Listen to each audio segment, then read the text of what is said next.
Hello and welcome to episode 66 of Missed Mando, Ontario's source for the latest in the disc golf world. I'm your host, Robbie Holden. Joined, you might be able to tell if you're watching, this is not my normal setup. I'm on the road right now, but we'll get to that in a bit. I am joined by my friend and co-host Sean Galbraith. Shawnee G, how you doing? What you been up to since the last episode? It's good to see you, my friend. Good to see you too. Welcome back. I'm glad not to have to host this thing by myself anymore. I've done absolutely nothing. We've got a long show. Let's get into it as much as possible. Yes, I am all on board with that. I will briefly mention for anybody that is actually watching, this is clearly not my bedroom that I normally record in. I am currently out in Grand Prairie, Alberta for the Canadian National Championships, staying at an Airbnb with one of our guests tonight, Brady Belanger, and Jason Day as well, a guy from London. Good amount of Ontario people out here today. Ran into some today at our flex round. Nate Renton, JF Menard. It was great to see them. And we will, of course, have everything to do with nationals on the next episode of the podcast when we have the entire recap, breakdown, and all of that. Shawnee G did mention we have a busy and a fun show ahead. We have two fantastic feature interviews that we have tonight, and we're going to send it over first to our first feature interview with young rising superstar, soon to rate out of MA2 and start kicking my butt in MA1, Alasdair Robertson. And we will be right back with Alasdair on Missed Mando. Our next guest first joined the PDGA in 2022 and jumped quickly into playing tournaments, playing 11 in that first year alone. In the last couple years, he's really moved up the divisions and racking up the wins along the way. In 2025, he won 2 C tiers in MA3, and already this year, he has won Foxwood, a White Spruce Flex Start, and the White Spruce Open, all in MA2. All this while his rating has continued to climb from 894 a year ago to his current all-time high of 933 at the last update. Meaning, when the next update happens, he might have to start playing MA1. Oh, and did I mention he's 12 years old? Incredible. I am so happy to welcome to Missed Mando from Toronto, Ontario, Alasdair Robertson. Sean Galbraith, this Gander first spotted here from the editing suite at the local Starbucks. I totally said Robinson. The script said Robertson. It is Robertson, and I regret the error, but this is totally Galen's fault because he left me unsupervised. Alasdair, how you doing? I'm doing well. How are you, Sean? I'm very, very well, thank you. And welcome to the show. Thank you. It's an honor to be here. As we like to do with all of our first-time guests on the pod, let's go back to where you started your disc golf journey. When did you discover disc golf? Who got you introduced to this? Who introduced you to the sport? And you would have been like 8 years old, something like that? So, during the pandemic, when I was at school, we had recesses during our classes online. And during those recesses, me and my dad went to the park and we bought some frisbees and we started throwing them at trees and we thought it was fun. And then we figured it out as an actual sport and then started playing at beaches. So you basically invented disc golf not knowing that it was already a thing. Yes. And I mean, and going back to the origins of the sport, throwing discs at trees is pretty close to how the sport originated. That's pretty cool. Were the beaches your first course? Yes, it was. Shout out to Jeff and Kara for that. Shout out to Jeff and Kara for sure. When you first found out that there was this more formal like disc golf with baskets and tee pads and stuff, what was it about the sport that really attracted you to it and said, this is really something I want to play and get good at? Well, it was the only thing we could really do during the pandemic, so we played a lot of it, and that's very true. And then I just started to love it, and then we played it past the pandemic, and now I'm here. What was it about disc golf that really that made you want to continue doing it after everything opened up again? Well, I really like playing it for one, and it allows you to get outside and get some fresh air while having fun, which is very nice to have. Absolutely. How soon? So you started throwing discs at trees during the pandemic. That's when I started as well.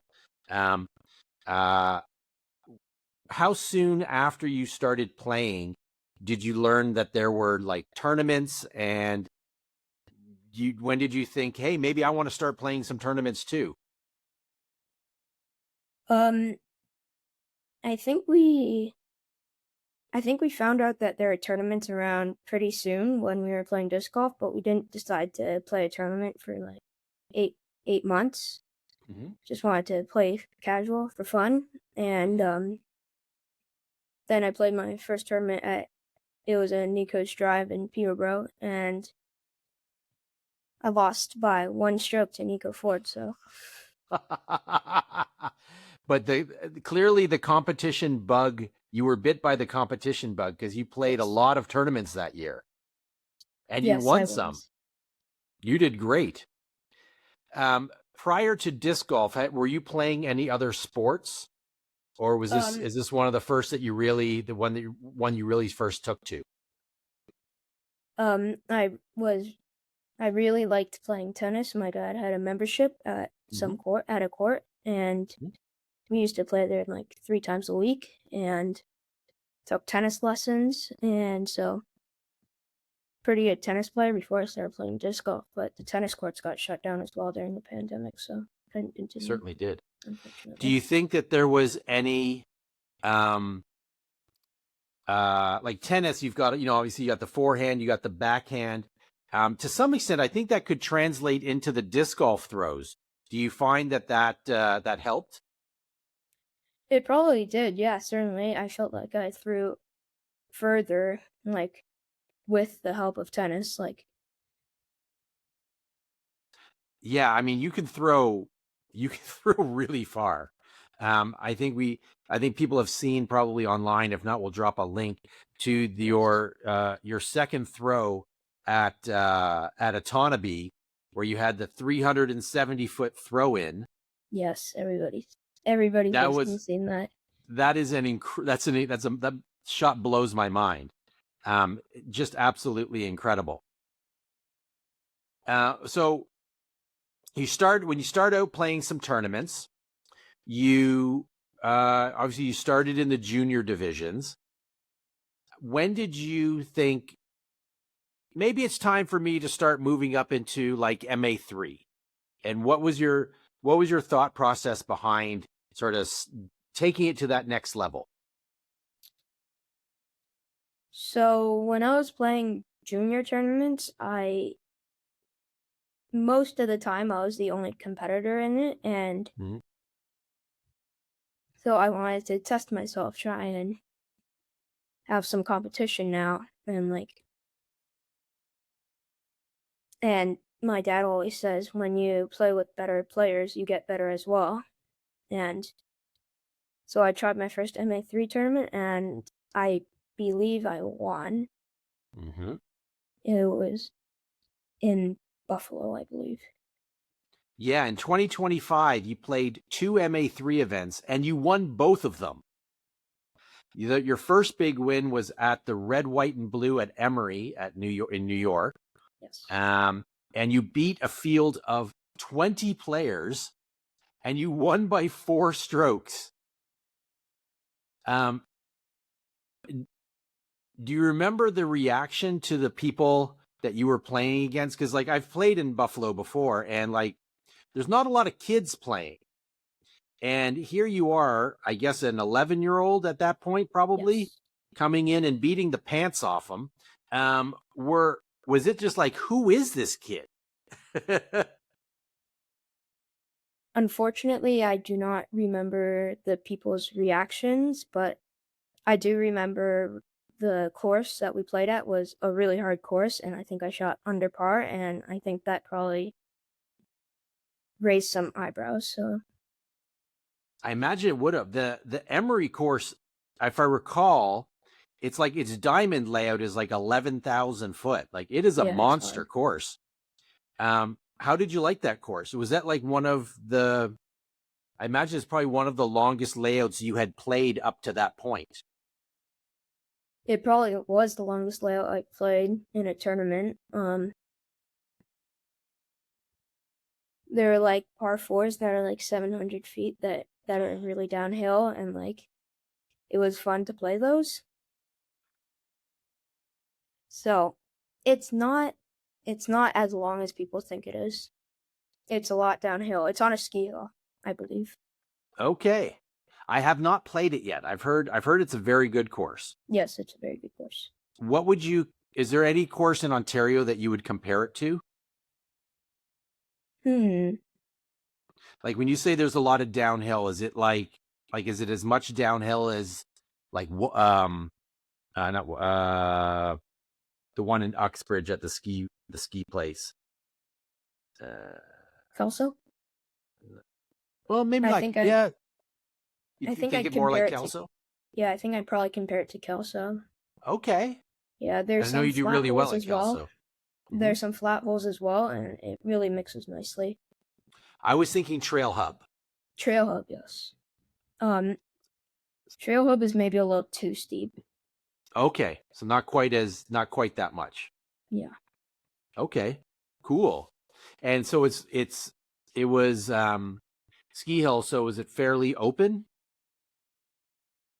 Fairly open. There's just this one hole. It was like a par 3 actually it was a par 5. It was about 800 feet, and it was a tunnel straight downhill through a gap. It was very fun to play. Oh, that sounds awesome. That sounds great. That year you also took down the Canada Day Classic up at Limberlost, and you won MA3 again. Like you beat like 11 other players. Not soft fields by any stretch. How did you like that Limberlost event? This was on the, I guess this would have been, was this the previous course design or is this the redesigned Limberlost? I believe it's the redesigned Limberlost. And Oh, so it was a tough course. It was a tough course. And yeah, that is a monster course. And for you to take it down in MA3, that is really impressive. Yes. How did you like going from divisions where there was maybe like a couple other players to now you're playing against like a really full field, like MA3? There's usually a lot of players in it. How did you like that level of that field size? It's nice to play with a field that's around my same skill level, and I feel like I made more friends when I was playing in MA3 just because the field was a lot bigger. I think that's great. When you were playing MA3, would you say that the division sort of felt welcoming? Because most of the players I imagine are, probably much older than you. Were there any, hopefully no conflicts or anything like that with this younger guy coming in and absolutely destroying them? No, there were no conflicts at all. It was Wonderful. very nice. Glad to hear that. Yeah. And so this year you've moved up yet again. You've played exclusively MA2 so far. You've won 3 events. You won Foxwood. Like what a tournament to win. You won the White Spruce Flex and you won the White Spruce Open all in MA2. You took second place at Autonomy where you made your monster shot, and you took second place at the Lake Ontario Open last weekend. In fact, I think you only have one event outside of the top 4. Yes. Clearly, you've been working on your game. Was there something that you were working on maybe in the off season that has really sort of clicked and taken your game to this next level? Last year I really didn't have a dependable forehand. And I worked on that this off season, and it's gotten a lot better now. Like I can throw it 270 consistently. I need to start playing with you so I can get better. That's a monster forehand. What was it? What did you change about it that helped make it click? Did you get your timing down? Was there something that specific about it that really helped? Are you going to the gym and putting on like massive muscle? No. No? Okay. So believe it or not, when I was in the schoolyard, we play baseball, and sometimes I'm the pitcher, and I feel like throwing a ball is exactly like the same way as pretty much the exact same way as throwing a forehand. So It really is. yeah. You look at like Garrett in Toronto, who's throwing thumbers. He used to be a pitcher, and you can really see that motion. Are you going to start with your pitching arm? Are you going to start working on some overhand throws? I don't think I'll get into thumbers and tomahawks. Start bombing thumbers down the fairway. I don't want to wreck my shoulder when I'm 13. Yeah, that's probably a good call. Probably a good call. Another part of your game that you're really excellent at is putting. You can drain them from distance. Has putting always been like when you're practicing and getting good, has putting always been something that you've really liked about the sport and put in the hours to practice? Yes, I like putting a lot. I practice like 7 times a week in the backyard, 40 putts a day, and try and do it from different angles to help. And it's gotten a lot better this season. If you had to guess, I don't know if you track it, but if you had to guess like your C1 putting like percentage, if your disc ends up in C1X, how often do you think you're making that out of 10? Do you think you're at 80%? Yeah, around that. If it's like a clean, easy putt, like no trees in the way, I think it'd probably be about 80. I mean, to get to 933 rated and your next rating is going to be like 936, I think I would say you're easily up in the 80 percenters. Yeah. This past weekend, you took second at the Lake Ontario Open. This is a tournament where you're playing 3 rounds, three courses, 2 somewhat similar-ish courses and 1 very different course. Newcastle, Cedar Creek, and Haute Goat. After the first round at Newcastle, you kind of got beaten up a little bit. You were 11 strokes out of first. The weather that morning, if I remember, was absolutely abysmal. Was it I think torrential rain, if I recall? So during Newcastle, the first round, it was consistent down rain, like consistent Just downpour. heavy rain. Yeah, just like a downpour, and it was really tricky to play, and I think we burned like 4 towels in that day. At that course. So even though it was woodsy, like it was bad. How did you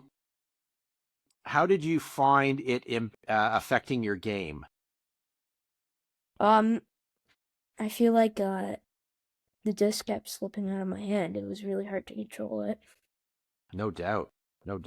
How do you like Newcastle obviously is very different from the other 2 courses. Yes. How do you like that sort of maybe shorter, highly technical style course? I'm not sure I like it. I prefer like the long courses, like you can really bomb it out, feet, like wide open rather than like 200 feet woodsy. Just because I'm more of a power guy than a technical guy, in my opinion. So that's all. You can certainly outdrive me. as Robbie would say, that doesn't take much. Round 2, you go -1 at the goat. And then round 3, you go absolutely bonkers out of your mind and shoot the hot round by 3 strokes with a -10, even with 2 bogeys at Cedar Creek. Not an easy course. And you card back-to-back eagles on the last 2 holes to finish in second place. This is incredible. Like, is Cedar Creek just an easy course, or were you just like locked in on a different level for that round to chase it down? I feel like I just came back from overnight camp and sickness, so I didn't really get a lot of practice in before this tournament, and it kind of showed in the first 2 rounds. But after those first 2 rounds, I felt way more locked in at Cedar Creek, and it showed. The 2 eagles, I haven't played. I know 18 has been redesigned. Yeah, It's, I don't think it's quite that same big S turn that it was before with all the OB. Break down 17. Is it the one that has that little creek crossing right by the front of the basket? no, hole 17 is the one with OB all down the right, and the basket's like tucked into the corner. Right. Not really a Okay. corner, but like a little closed space, and the tee box is just in the woods. And it's an open shot. It's about 350. It's a par 4. So what was your let's talk hole 18. What was your approach to that hole to get that sweet eagle? It's about a 390 hole. It's wide open, and there's a lot of OB around, and I just thought, let's go for it, and I pull out my Champion Destroyer, try and flex it, and it ended up 30 feet past the basket in bounds, and I made the putt. You overshot the basket? Yeah. Well, maybe it was a bit to the right and not overshot. Yeah. At least pin high. Yeah, pin high. Wow, that is really impressive. That Destroyer of yours really works well for you. That's the one you made. Is that the same one you made that monster shot at Atanabe? No, that's a different one, unfortunately. A different Destroyer. Yeah, I've retired it. Just because. Because it was too good? You got Yeah, that just shot? because I don't want to lose it. I used That's that disc amazing. at 2025 Junior Worlds as well, so a lot of good memories with it. I love that you're retiring discs and you're 12. It's just so good. It's so awesome. Not only are you 12, you are a lefty, and as a fellow lefty, respect. Yes. Absolutely love it when I see other lefties out there carrying the torch that I certainly cannot do. Do you think being a lefty, do you think that changes how you approach courses, or maybe does it give you an advantage or a disadvantage in sometimes? Like, how do you, I know how I as a lefty feel about it, but how do you feel as a lefty when you're out there? Sometimes Maybe it I means feel- nothing to you. Maybe it's just like, I don't know. Sometimes it feels like it really suits me, and sometimes it feels like it doesn't suit me. My dad makes a joke like this horse was definitely a lefty, and he's a righty, so he's annoyed about it.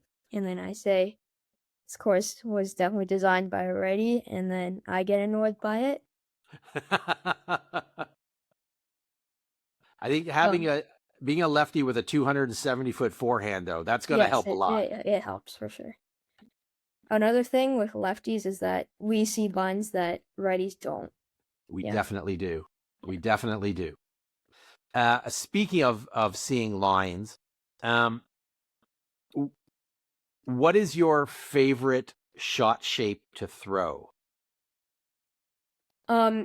It's a big flex with the Champion Destroyer. I can pretty much be certain that if I throw it the right angle, it'll throw 370 feet in any wind, and I just like it. It's pretty controlled for a 370-foot shot. So clearly, I need to get a champion destroyer, is what you're saying. Yeah. And also learn how to throw a flex shot, and also learn how to throw like a 12-year-old kid. That's what I'm hearing. I think you mentioned earlier, I was going to ask what your favorite style of course is. So I guess you like maybe more open park bomber courses. I can tell you what one of my favorite courses is. Yeah, let's do it. The best design, in my opinion, is probably Foxwood for me. Like, I really like Foxwood. My favorite course in general is Wolf Tracks. Okay, interesting. Wolf Tracks or Foxwood open bomber golf course style. Yeah, Foxwood Not- suits my game. Wolf Sure. Tracks, I like the best. It's super fun. Yeah. And Wolf Tracks, obviously, for everybody who's played it, will know it's a really a mix of technical. Yes. It's a fairly technical course. Certainly, the first part of it is Definitely. very technical woods, and the sort of the start and the end of it is, and then you got the open bombers in the fields, where you can, I'm sure, can really unleash some shots. When I mentioned that you really sort of leveled up your game this year, and you've been practicing. What does practicing look like for you? Do you actively work on specific shots like in fields, or are you mostly just going out and playing, like learning by playing? I usually just go out and play and try and fix things on the way while we're playing. But sometimes, like today, we'll go out to a field and practice a specific shot. And today we practiced throwing hyzers with understable discs, just to make sure, like, I'm not choosing like a Firebird. I want to see you hyzer flip Firebirds. So obviously you are extremely good at throwing like Anheuser flex shots. Are hyzer flips and hyzers in general a little less comfortable for you to throw? Is that something that you're working on? Yeah, they're a little less comfortable, and to be completely honest, I'm not really working on them that hard because I honestly feel like a flex shot and a hyzer flip shot are basically the same shot. They both go in an S shape, and they both get you a lot of distance. Yeah. So for me, I have no Anheuser game. I throw a lot of hyzer flips, especially in the woods. I find that to be super helpful. So if you're in like tight tunnel town, where you may not have the room for big Anheuser flexes, do you have in your bag like straight flying, just like, like laser straight shot that's not going to move off a line much? Or what kind of shot are you throwing in like tight tunnels, low ceilings? I usually throw a Mako 3 just straight down the tunnel, and Perfect. it usually never moves. It's the perfect disc for that. So we mentioned at the start of the show that your rating is, I did some little calculations, and depending on how you do at the Guelph Royale this weekend, which I'm just going to assume that you're going to win, you are probably going to rate out of MA2 in August. Yes, So are you signed up for MA1 for tournaments going forward, or what's the plan there? I'm signed up for MA1 and provincials and pretty much every single tournament from now on, except for Ontario Juniors. I'm very excited for you to start kicking Robbie's butt all over MA1. I think you're going to be rated higher than him pretty soon, and you're obviously a much better player and a much nicer person. So I'm very excited for you to absolutely embarrass my co-host Robbie. That'll be fantastic for me personally. So please All keep right, I'll doing try that. my best. I appreciate that. I notice you're wearing a Team Innova little polo there. Yes. So tell me about your relationship with Innova. What team you on? Let's talk Innova. How'd that come about? I won provincials in 2023, and Daryl Bankus reached out to me and asked if he wanted to join the Innova team, and I thought it's really hard to say no to like the biggest disc golf company in the world, so I accepted it. That is really, really cool. Yeah, like how do you say no to Innova? Yeah, exactly. They've got a really solid junior program, it looks like. They do. So how has being on Team Innova helped your game?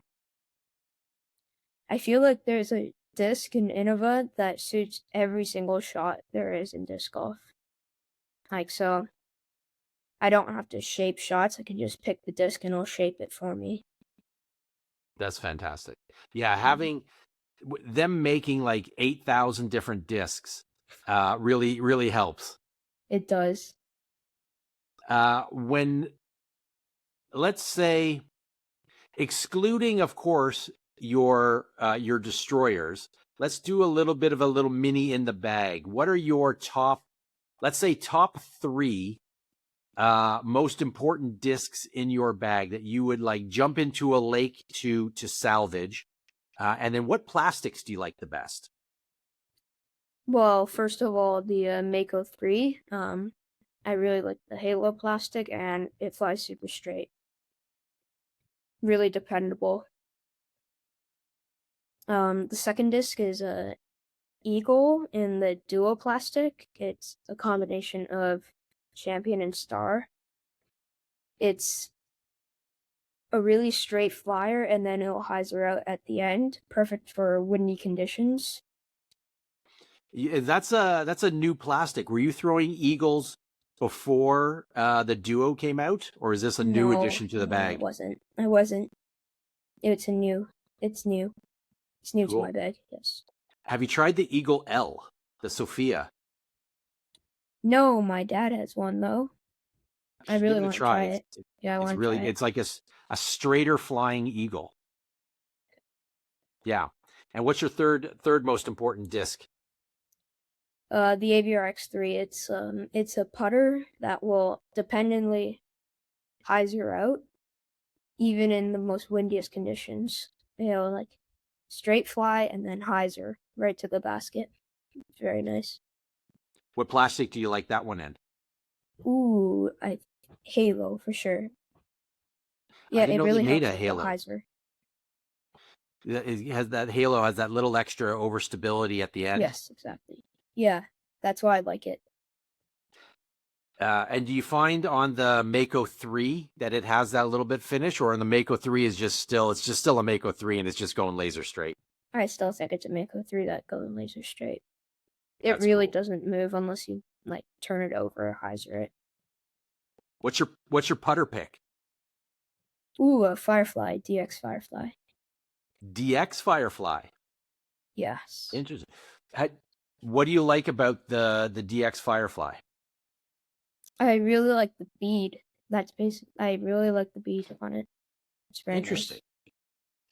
Did you I remember Canadian Nationals had that glow Firefly, was it a year or two ago? Yeah. That's a really sweet disc too. Did you get one of those, and how did you like that? I did like one of those. I did get one of those. I really didn't like it, and to be completely honest, I just didn't like the feel The of plastic? it. Yeah. Yeah, the plastic's a little different. It was like Glow XT or something like that. It's Yeah, really I don't like very, Lotus. yeah. Looking ahead to the rest of this season, you are basically playing everything. Are there any events that you are particularly excited to play? I'm really excited to play provincials, the MA1. I just want to feel the MA1 experience at the biggest tournament in Ontario. And Have you played the courses there before for provincials? no, I have not. Have you? Can you tell me something about it? I've played one of them. I haven't played Sandy Row, but I have played Ferguson Forest a number of times. It's half. It's park style. Half of it is park style.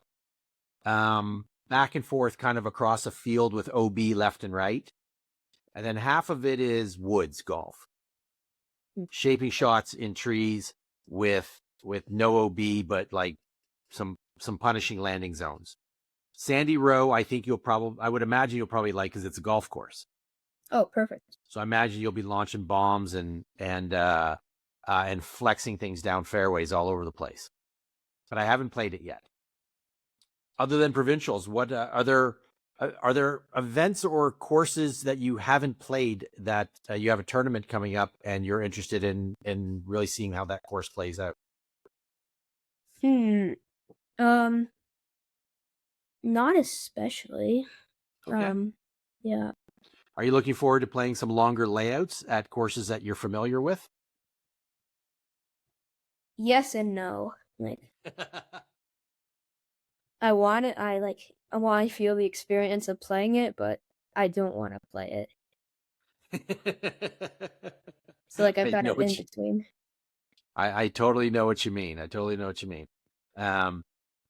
I signed up for a tournament just so that I could play the short layout. I don't mind not playing the longs every once in a while. Mix it up a little bit. But I don't have your distance by any stretch. So you're 12. You're still in school. I hope. Have you been able to introduce disc golf to any of your school friends? Or have you done any demonstrations of the sport at the school to try and introduce more kids to the sport and frankly impress them by throwing discs longer than a football field?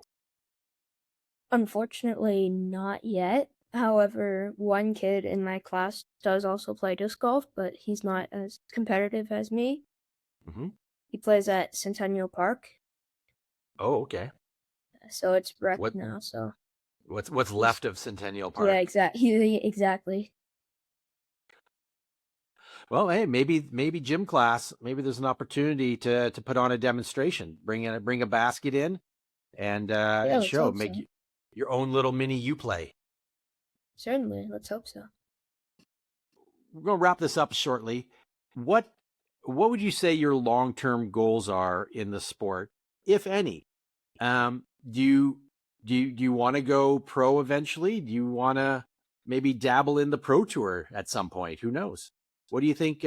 Where do you want to take disc golf?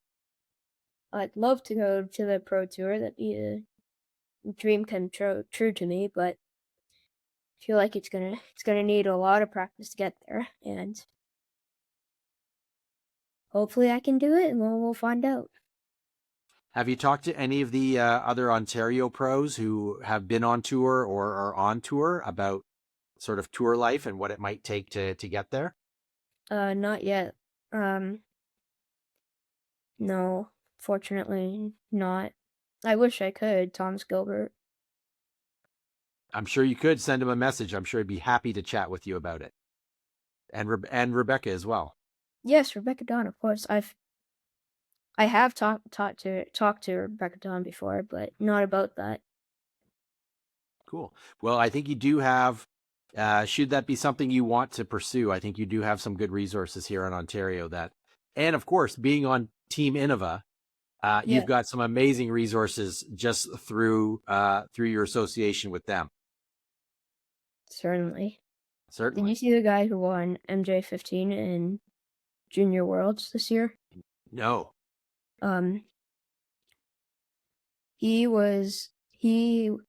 His rating is 1,000 rated, and he's the youngest kid to be 1,000 rated. He beat Gannon Burr. That's mind blowing. I know. Do you know how old he is? He said he's playing in MJ15, but do you recall how old he is? 13. Wow, I know. impressive. You are chasing down his heels for sure.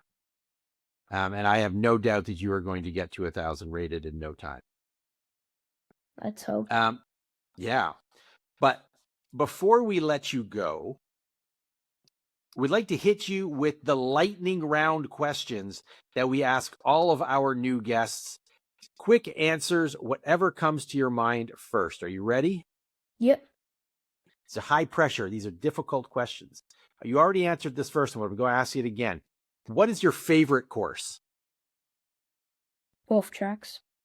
You said the same answer, so it's verified correct. Well done. What is the hardest course you've ever played? Deglow. Deglow. Okay. Toboggan. Toboggan, yes. Yeah. Worlds is going to be there. Are you going to go down and do some spectating, you think? Unfortunately not. Nah. Oh, well.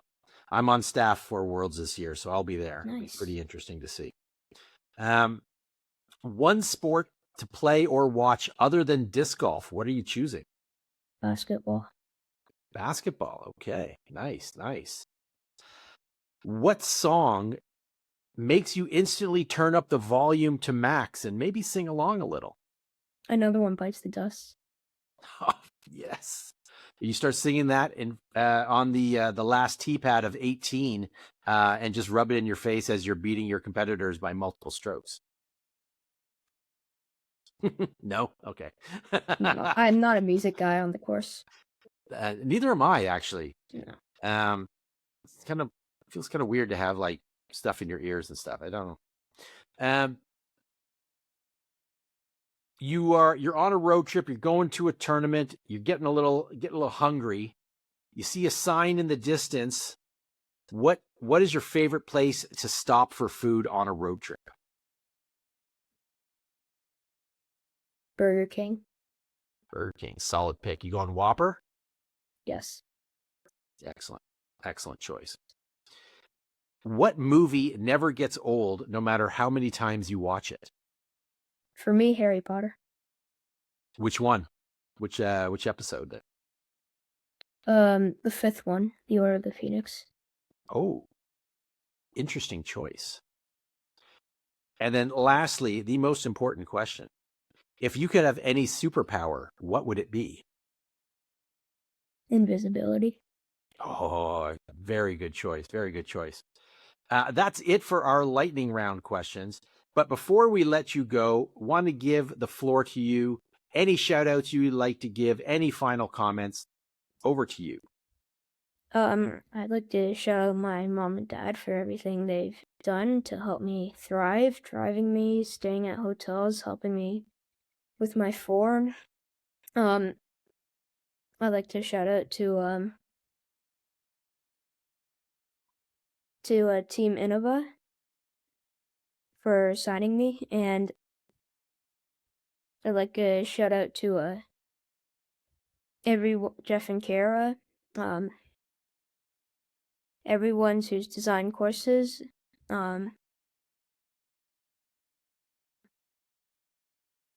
and that's basically all. Fantastic. Yeah. We have a great community here in Ontario. You've got a great family there. They're really supportive. I see them always out at the events with you. I've played a little bit with your dad. I think if I remember, I was with you at Beaches when you bagged an ace once. I don't remember. Really, really supportive family, really great community. We got some great course designers. And of course, Innova has been super supportive, and that is just awesome. And I can't wait, really, really can't wait to see what you do next in this sport, because I know it's going to be amazing. You're going to be crushing it all over.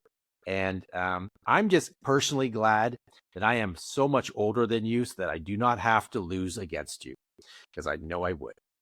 But that's it for our interview with Alasdair. Thank you very much for coming on tonight. I really appreciate it. I loved learning so much more about you and your game. And that is it for us. And we will be right back on Miss Mando. Welcome back to Missed Mando. Thank you so much once again to Alasdair for coming on and joining us. Sean, I obviously haven't listened yet and wasn't able to join, but I'm sure it was a fantastic interview as always. The talent on this kid is absolutely off the charts. I mean, he's way better than you already. Not that that's like a high bar or anything, but he has me solely in his crosshairs coming into MA1, and I'm pretty scared. So, yeah, it's he's going to be a problem in the disc golf scene for a while, and an amazing kid too. So great to have him on. We are going to send it over now to our second feature interview, and I mentioned he is currently like probably 20 feet away from me in the living room of our Airbnb, and we are going to get him onto the show. It is a pleasure to welcome Brady Belanger, and we will be right back on Missed Mando. Our next guest joined the PDGA in 2019 and seemed to be immediately hooked on the tournament scene, playing 23 tournaments in his first season, highlighted by a second-place finish in MA1 at the Bronte Creek Classic. He collected a few wins and a boatload of podiums over the next few seasons, until truly breaking out in 2024 with a whopping 7 wins in MA1. For the last 2 seasons, he's been mostly playing MP40, collecting 2 wins in 2025, and so far in 2026, he's had 3 wins and looking for another at this weekend's Canadian National Championship. He is also, and this is a special intro that is, I believe, the first time that I'm going to break out for a guest, is also one of my best friends in the world. It is a pleasure to welcome to the Miss Mando podcast, Brady Belanger. Brady, how are you doing, my friend? Thanks for joining. I'm great. Thanks for having me, guys. It's been fun to listen to you over the years and to finally be here. And Robbie, we've had to talk so much disc golf over the years. It's finally nice to do it in front of everyone. It is lovely, and I'll give a little peek behind the curtain to everybody. If you listen to the start of the show, you would have heard me say that I'm not in my usual recording space, as you can tell.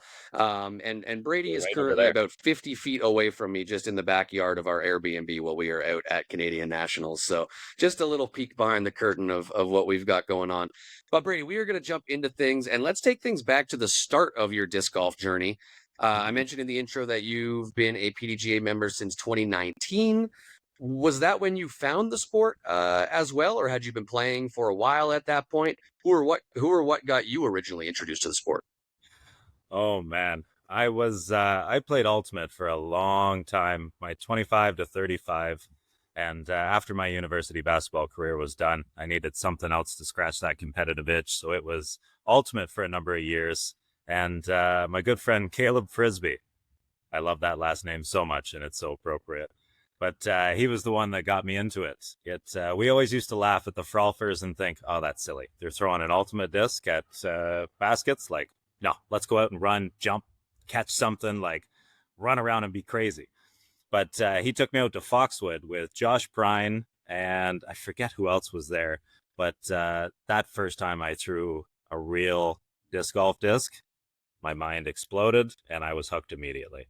And Josh Prine went on to ace hole 4 at Foxwood, the original one where it was back by the bridge and a little one in. And again, my mind just went, this is all I want to do. An individual disc sport that we don't need 10 or 20 people to get together and go out and play.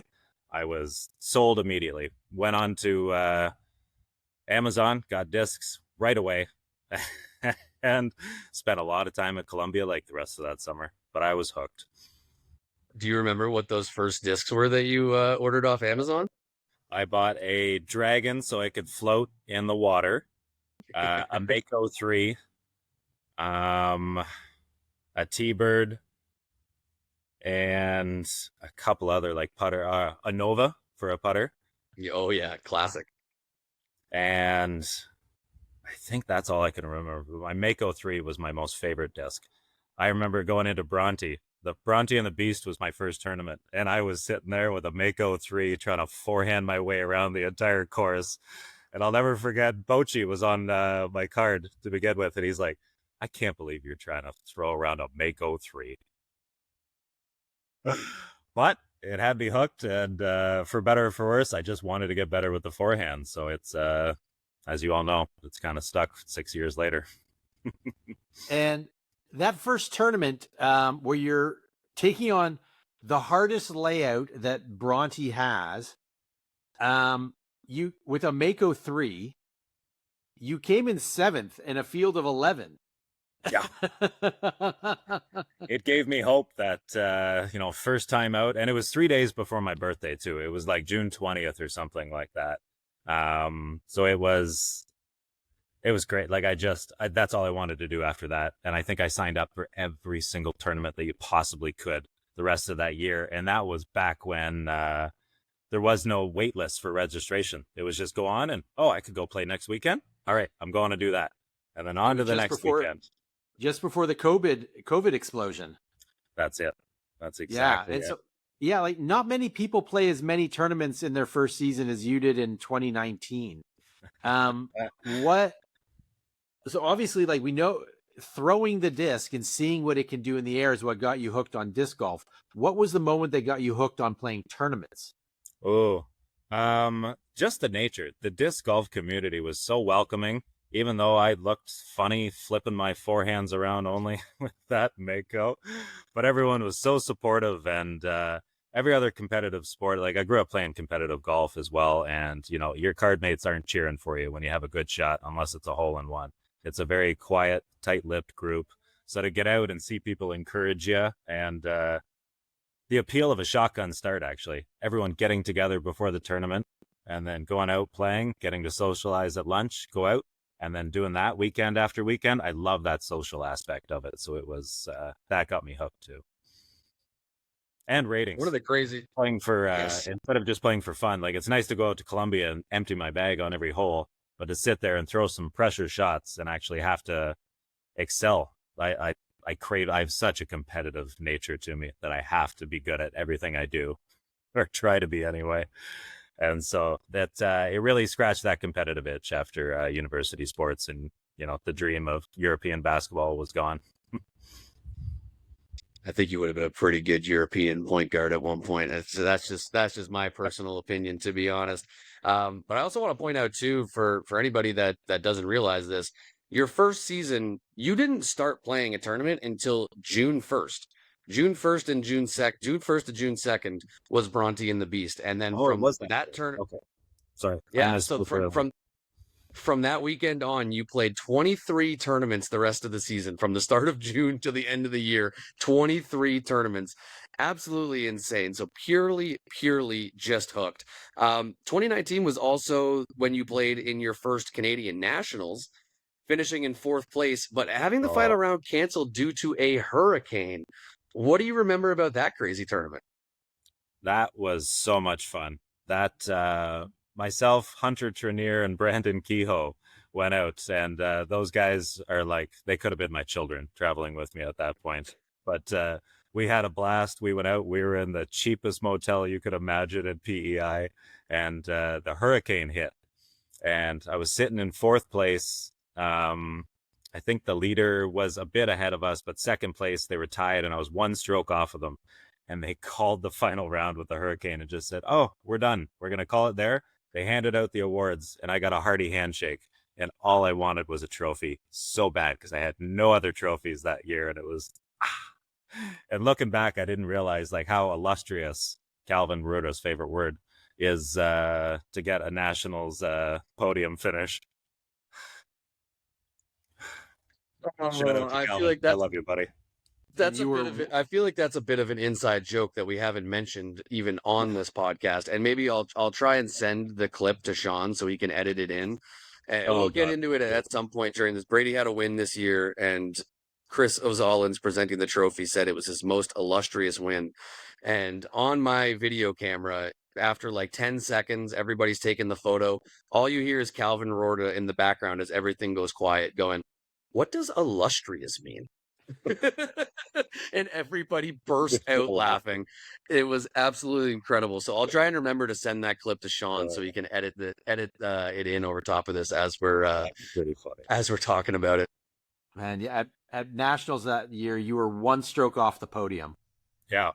Oh, and I was itching. I was so ready to go for that final round and chase those guys down.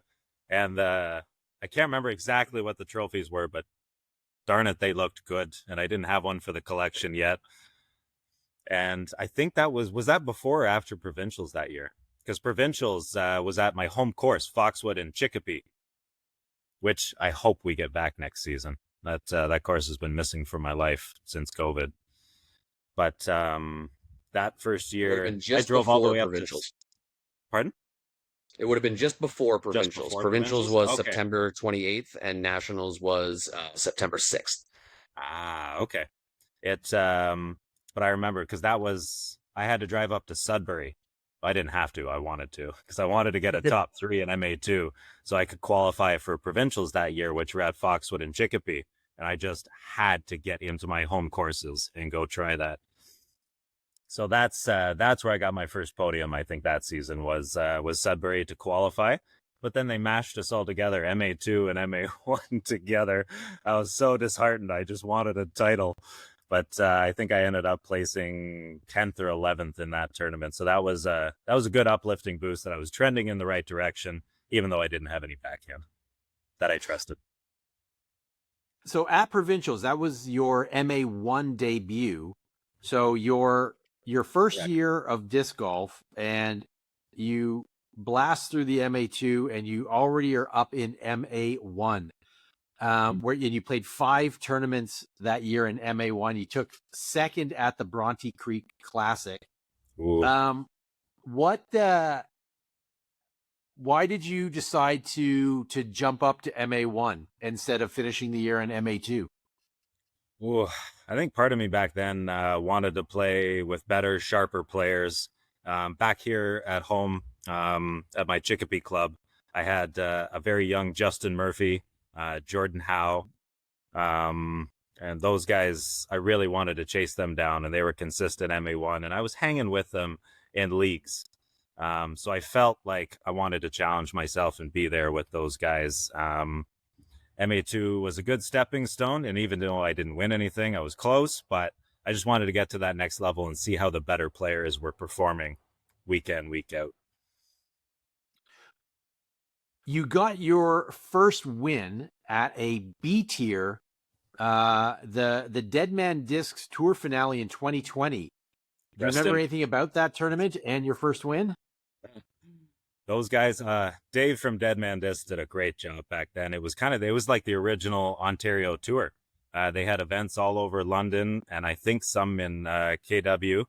And it was kind of like the first time where I could go compete. If I was going to go out anyway, we could compete and keep standings and scores and kind of work towards an end goal. So that was a great one to get. And the only thing I really remember was the end of that tournament on hole 18. It's a little flexi forehand.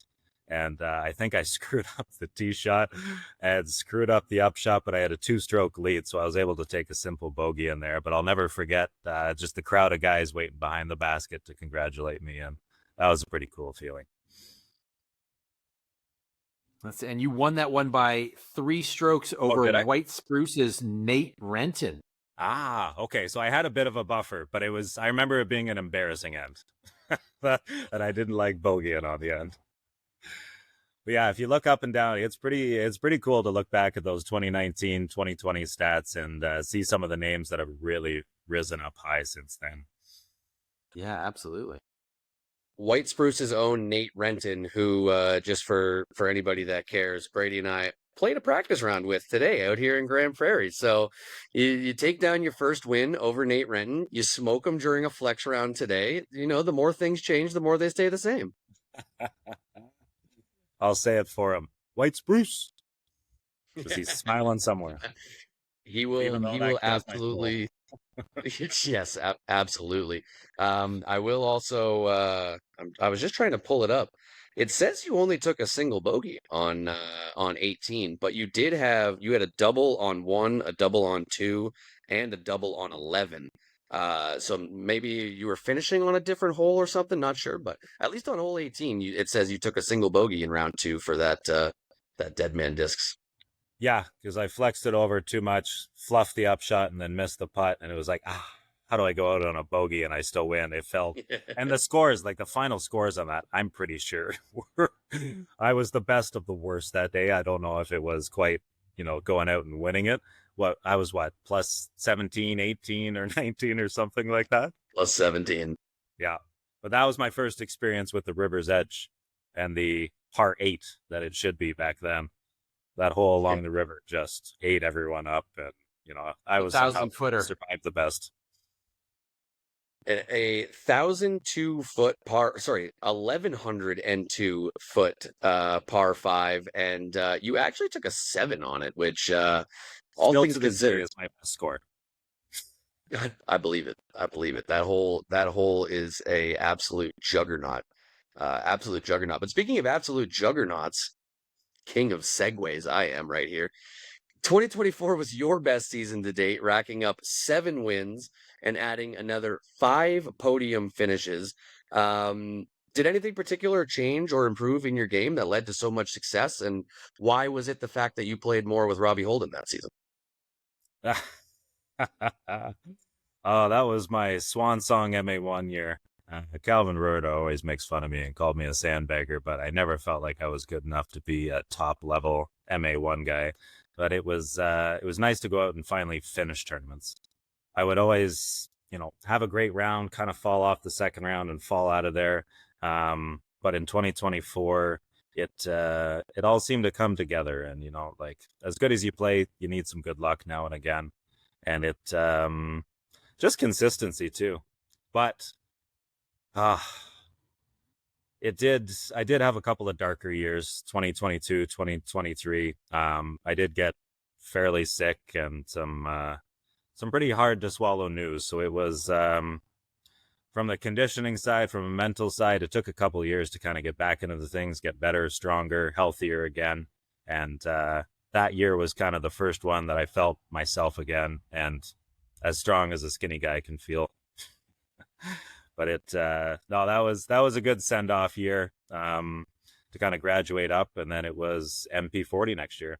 I would have tried MPO a little bit, but I just never felt that 940-ish was good enough to be competing up there with those guys, and it'd be fun to play, but I felt like I had to win a couple to then graduate into the pro division, and they just came hand over fist that year somehow, some way, and it was a good confidence boost to know that I could be playing in the pro level. So 2025, you really jump up to MP40. Yeah, take down. I still feel 24 at heart, and I hope that never changes. I started playing 50, and yeah, I feel that. That year, you take down the Winter Thaw. You take down Brawny and the Beast. You start cashing all over the place. Seconds at Stone's Throw, Abbey Gardens, Forefathers, Chainlink. I remember your second place at Chainlink. Yeah, that Albion round. That'll stick with that me. Albion round. That was probably one of my highest rated rounds. I think it came 10:05, 10:06 in there with it, and I haven't tied for your highest rated round ever. Yeah, that was a bogey free round out there. I remember that, and I had a birdie look on 16, which I know Calvin. For those that aren't familiar with Albion hole 16, that hole's crazy. Oh, you have to get the perfect shots for that. But I had no business throwing up my sail, dragging it down that long, narrow hallway, and then another vortex flip up and flipping it down, and then miss the 25-footer. But that's my story in a nutshell. Get there, drive well. I'm a 980, 990 thrower, but I'm casually a 910, 920 putter, and then I average out in that 950. But trying to get better at the putting. That's everyone wants me to add a backhand, but I just love the challenge of throwing forehands, and especially in places that I shouldn't be throwing them, and then excelling. But putting's that next level. If I want to get up into the 970, 980 consistently, that's where I need to improve. Is that something I that will you're say actually that. working on? Not as hard as I should be. The older I get, life gets busier, work, and I don't have any wife or kids at home, so there's no real good excuse. But if I wanted to dedicate myself and get a little better, it would be spending 2 hours at Columbia every night, just getting out there and spin, spin, spin, and get that snap putt there. It's come a long way over the last 2 years, which isn't saying a ton, but it has gotten better, more consistent, but it's still not at the level I want it to be. You know, I feel like I'm leaving 3 or 4 putts out there each round, which are easily 24 to 32 ratings points. So it adds up pretty quick. Also adding up pretty quick are your wins this year. So you have played 11 events this year in MP40. You've won 3 of them. You've only finished lower than third in 2 events, and one of those was a DNF. You won Stone's Throw to kick off the year. You won the Muskoka Open, and then most recently the Lake Ontario Open. That's a heck of an accomplishment. How do you think this season is comparing to maybe what your goals were at the start of the season? Honestly, bang on. I wanted to be top 3 in almost every tournament.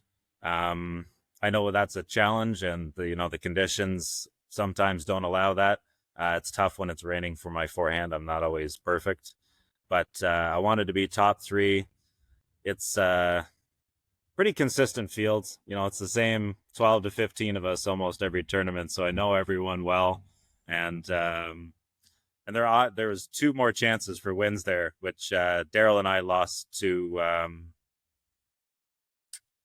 Shepherdly at the winter thaw this year, and we all tied for first, and then I blew it on hole 2 on the playoff, which should be a forehand hole too. So I've been thinking about that all season, but that was an early fire up. And then Gigi and I went to a playoff at Bronte, which we did last year, and I was able to get him in 4 holes. But this year he got me on the first hole, and so we're destined for it next year as the as the tiebreaker one.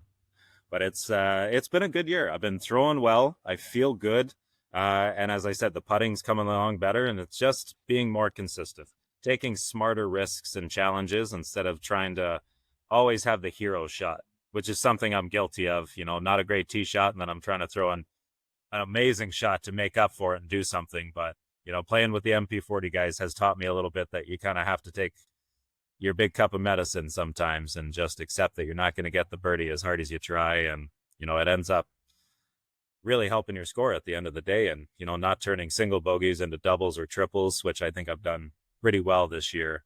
And just taking better risks, smarter risks, playing a little bit better. Sean mentioned that one of your wins in there was the Muskoka Open, which we already kind of jokingly said earlier was your most illustrious win, which Calvin Rohrer doesn't know what illustrious means, or at least he should now because we've told him.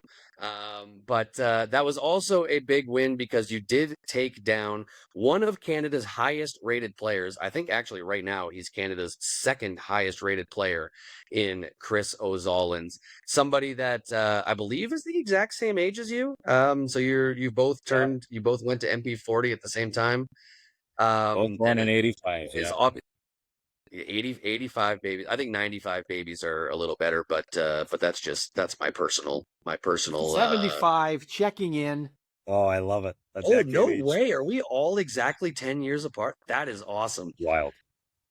That is cool. But Oz is obviously one of Canada's top players. He has collected so many wins across Ontario. And since he's moved up to MP40, he's obviously continued to do that. So, being able to take down a player like that caliber coming out of that Muskoka Open tournament, what were your thoughts kind of beyond that of being able to finally take him down? Well, I love Chris to death, and he's always kind of the measuring stick. You want to be as good as the best player in your division. And I have to be realistic. I'm not going to catch him all the time. And that tournament, it was nice to beat him. We were tied after the first 2 rounds. And then I really played great that third round. He struggled to start, almost pulled it back and aced on the 18. That would have been one of the wildest shots of all time. But to go toe to toe with him throughout 3 rounds was great. But I also need to keep in mind, like, he is 10-16 rated. I think I shot 987 on an average for that tournament and was able to pull it out. So he wasn't quite at his best, and he did leave some stuff out there. So I have to acknowledge that a bit. You know, if he's at the top of his game, he's still beating me that weekend. But honestly, that is a huge confidence boost to know that almost any given Sunday you can go out, and if you're playing your best, you still got a shot with some of the best players in the country. So that was a pretty cool feeling. You played 12 events in total so far this season. You had the one that with the colored divisions. Do you basically just like, there's a weekend I'm playing something? Like, are you looking to play everything, or is there something in an event that you look for when you're deciding your tour? Honestly, just almost anything and everything that I can make. I've got no commitments back home. I'm a residential property manager for my employment, so I don't have a desk that I'm sitting at every day. I'm able to travel a lot, and certainly free on the weekends, which has been great. And after I got really sick in 2021, I had some difficult time away from disc golf, and I wasn't able to play. So I told myself then, when I get healthy again, that's all I want to do, because I don't know how much time is left in life, and I don't want to waste it sitting on the couch or feeling bad for myself. I just want to go out and live, get experiences, and compete. So as soon as I got healthy again, it was back to keep the tournaments going every weekend, and I'd rather do that. I never want to be on the couch sitting tired going, what am I going to do this weekend? And that attitude and that mentality is just stuck. And I'm lucky that I have no other responsibilities other than staying alive and throwing plastic. So life is pretty good all in all. I noticed in your tournament calendar, you do not have anything yet for the August long weekend, specifically the Monday of the August long weekend. Can we expect to see you at the Missed Mando Mayhem 6 in Paris? I think you can, because Robbie mentioned that date, and I said, that's a Monday. That's tough. But it's a holiday. I forgot Monday. It's a holiday. So I shouldn't be working, and I should be throwing plastic. But you're lucky I'm not at Ledgestone this year. So it's Brady making his Mayhem debut at Mayhem 6. And it's at Paris. It is at Paris. Weekend? Yep. Lovely. That's another diamond in the rough that I wish I don't get out to enough for tournaments or practice rounds anymore, but I used to play a lot out there. You guys are going to have some fun time putting up some Mandos up there. It's going to be a lot of interesting holes. The island one down there and going up to the hill. Oh, yeah. You guys, that'll be a blast. I'm looking forward to that. As a little preview, that uphill shot, mandatory roller off the tee. Oh, I love it. I love it.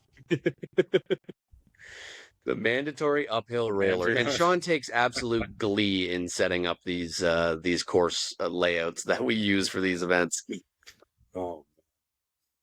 Yeah, we were actually, I guess, another little peek behind the curtain. I literally was bugging Brady last night about that, telling him that he should be there. And he said, oh, it's a Monday. I got work. And I said, no, it's a holiday. You don't, you liar. But no, Brady works all the time. There's no such thing as vacation for Brady. His phone is actually probably, as we speak, has rung 3 times during the course of this interview, just in the background. So Brady, moving on, let's talk a little bit about courses. And, obviously you have played a ton of tournaments. Oh, that was actually something I wanted to add in. Talking about Brady, I don't know, anybody that's watching could see me emphatically shaking my head no when Sean asked if there was anything particular about tournaments that draw Brady in, because he is the same as me. He'll sign up for everything. I believe it was 2 years ago, 2024, or it was 2023. We literally talked about this today, I think, Brady. But 2023 or 2024, Brady and I were, I believe, tied for 4th in most tournaments played in all of Canada. which was pretty cool to see when we looked that up at the end of the season. So moving on to courses.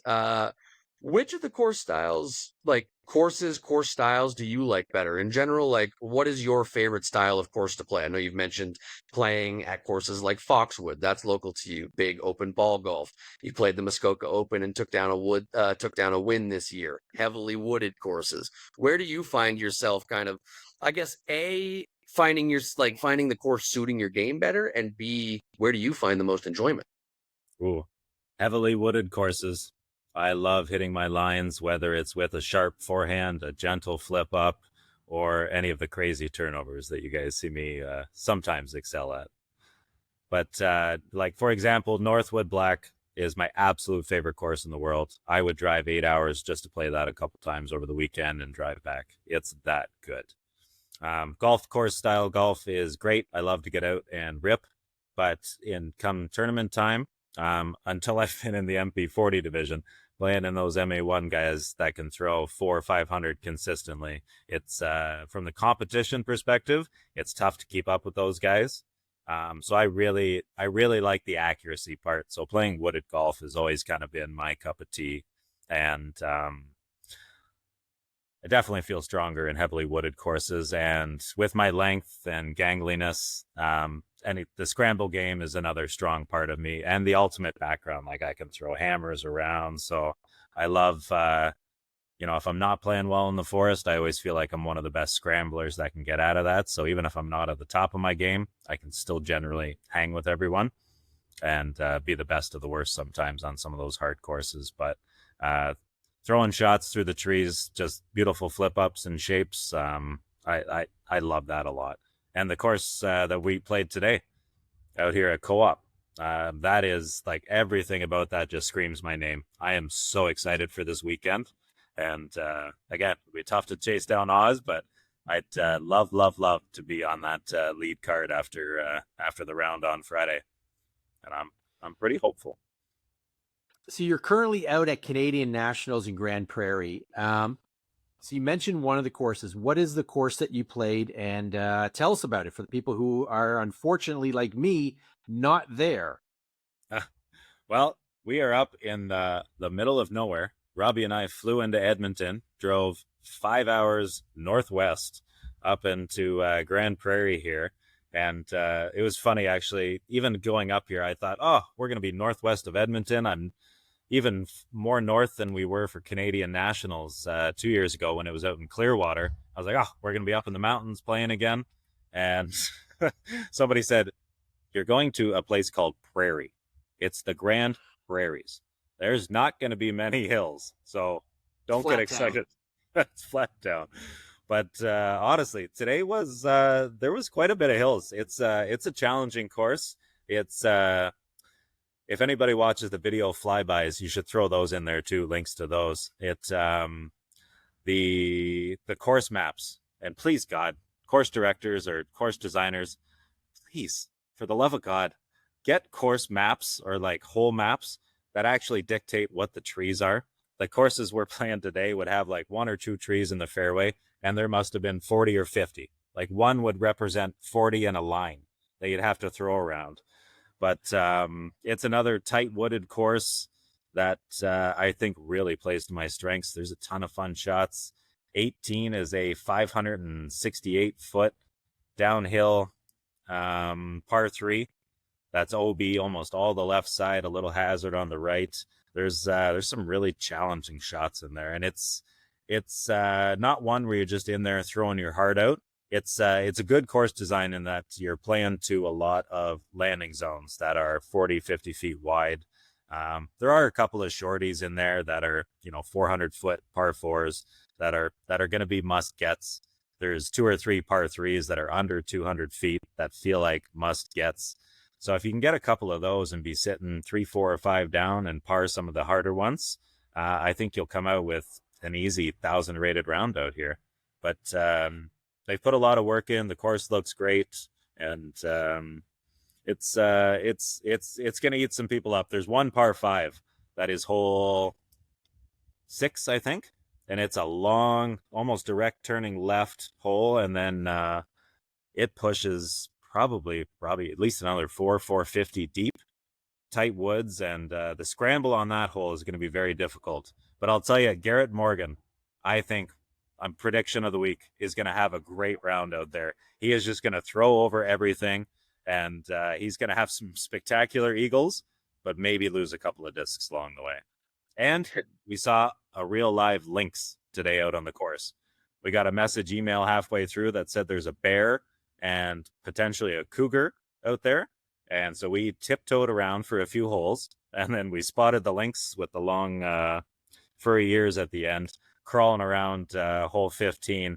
And so we stuck together, and it was me, Nate Renton, Jason Day, and JF. And Renton said, well, you guys just have to run. I'm the smallest dead meat, so as long as you can run faster than me, you guys will survive. Yeah, But it was a interesting lynx to see is the a wildlife, Nathaniel and, Renton-sized be cat. that close to everything. It was pretty neat. Wow. And you haven't played the other courses yet, is that correct? No, we've got another flex start and unrated flex start tomorrow at South Bear. So we played the course we played today, the Co-op Evergreen, on Friday and Saturday. And then Sunday we switched to a different course called South Bear. So we're going to practice that tomorrow. Wow. And Very that looks cool. a little more open, so some longer shots. Not quite as heavily wooded as the one we played today. So it hopefully will complement each other a little pretty well for a tournament. I hate to have two courses that are exactly the same for a national championship like that. I like to have kind of a more open bomb course and then a heavy wooded course, so you get the best of both worlds. That's great. I completely agree. You got to mix them up. That was it. That's what I loved about the Lou last weekend too. You know, Newcastle's not every pro's cup of tea because the holes aren't that long, but it's so beautiful and aesthetically pleasing. And it's a good shot shaping course. So between the Hope Goat, Newcastle, and Cedar Creek, I really think you check off all the boxes of challenges. So that was a good one to come out on top of, and especially finishing at Cedar Creek, because that one ate me up a little bit last year at Nationals. So it was nice to get. How did you like the changes that they made to Cedar Creek? I think 18 is different. Yep, 1 and 18 they split up. So at the end of the parking lot, so if you were to drive in, turn right, go to the end of the parking lot, there's a tee pad just to the left of that now, and then you're throwing from there to original hole 18's basket. So I mean, as a four-hander, I'm never getting there in my dreams. It's a 450-foot backhand smash, but it's a great starting hole to let out and rip as compared to the old one, which is still there in hole 2. And I can't for the life of me figure out how to play that gentle. I took a triple bogey over that on Sunday, but still managed to come out on top. But that hole just has my number. And 18, they took, so where you would throw over to the right, the second landing zone before, unless you were the MPO smashing over after the first one, that second kind of elbow area is where they put the basket in there. And it's a little bit easier, I will say. It was a Destroyer Firebird for me. So kind of playing 350 and then 280 in. So that's good changes, I think. And then combining hole 12 and 13, 10's the big hobbit hole, I call it. Mm-hmm. And I wish I had a 29-foot birdie look on that hole for 3. What? Through a beautiful typhoon flex up and around. I got in front of that big tree on the left-hand side, and then I flipped up a Hades through the middle of 3 trees and finished kind of left and then back right, and was wide open, and of course couldn't make the putt to really finish off that good story. But but the changes to the par 5, the next one's 11 then. So 12 and 13 they combined. And I think that's a phenomenal change too. That's I miss both those holes. I think they were great holes, so it's a shame to lose them. But the combination of both is a good challenge. It might be a bit of a soft 5. It's probably a good 4.5, because I didn't throw a great tee shot, a little bit low. And then I was able to smash one up around the corner, and it was a little short of the corner, so I was a little sawed off, but I still had a birdie putt at it. But it's that whole piece of property is beautiful. Dan Washington, Dan Boehner, those guys do great work out there and keep it looking tip top. Everything's cut.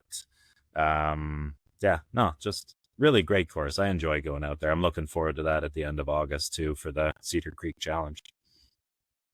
You mentioned Firebird. I think you mentioned Destroyer. For you're not currently sponsored. You're open bag.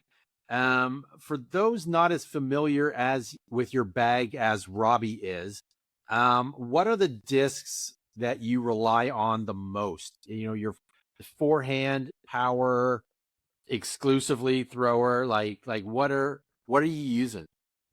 And I will preface this just by saying that we've kind of mentioned around it, but I'll just outright say Brady does not throw backhands at all. He is 100%. I can't even say 99%. It is 100% forehands.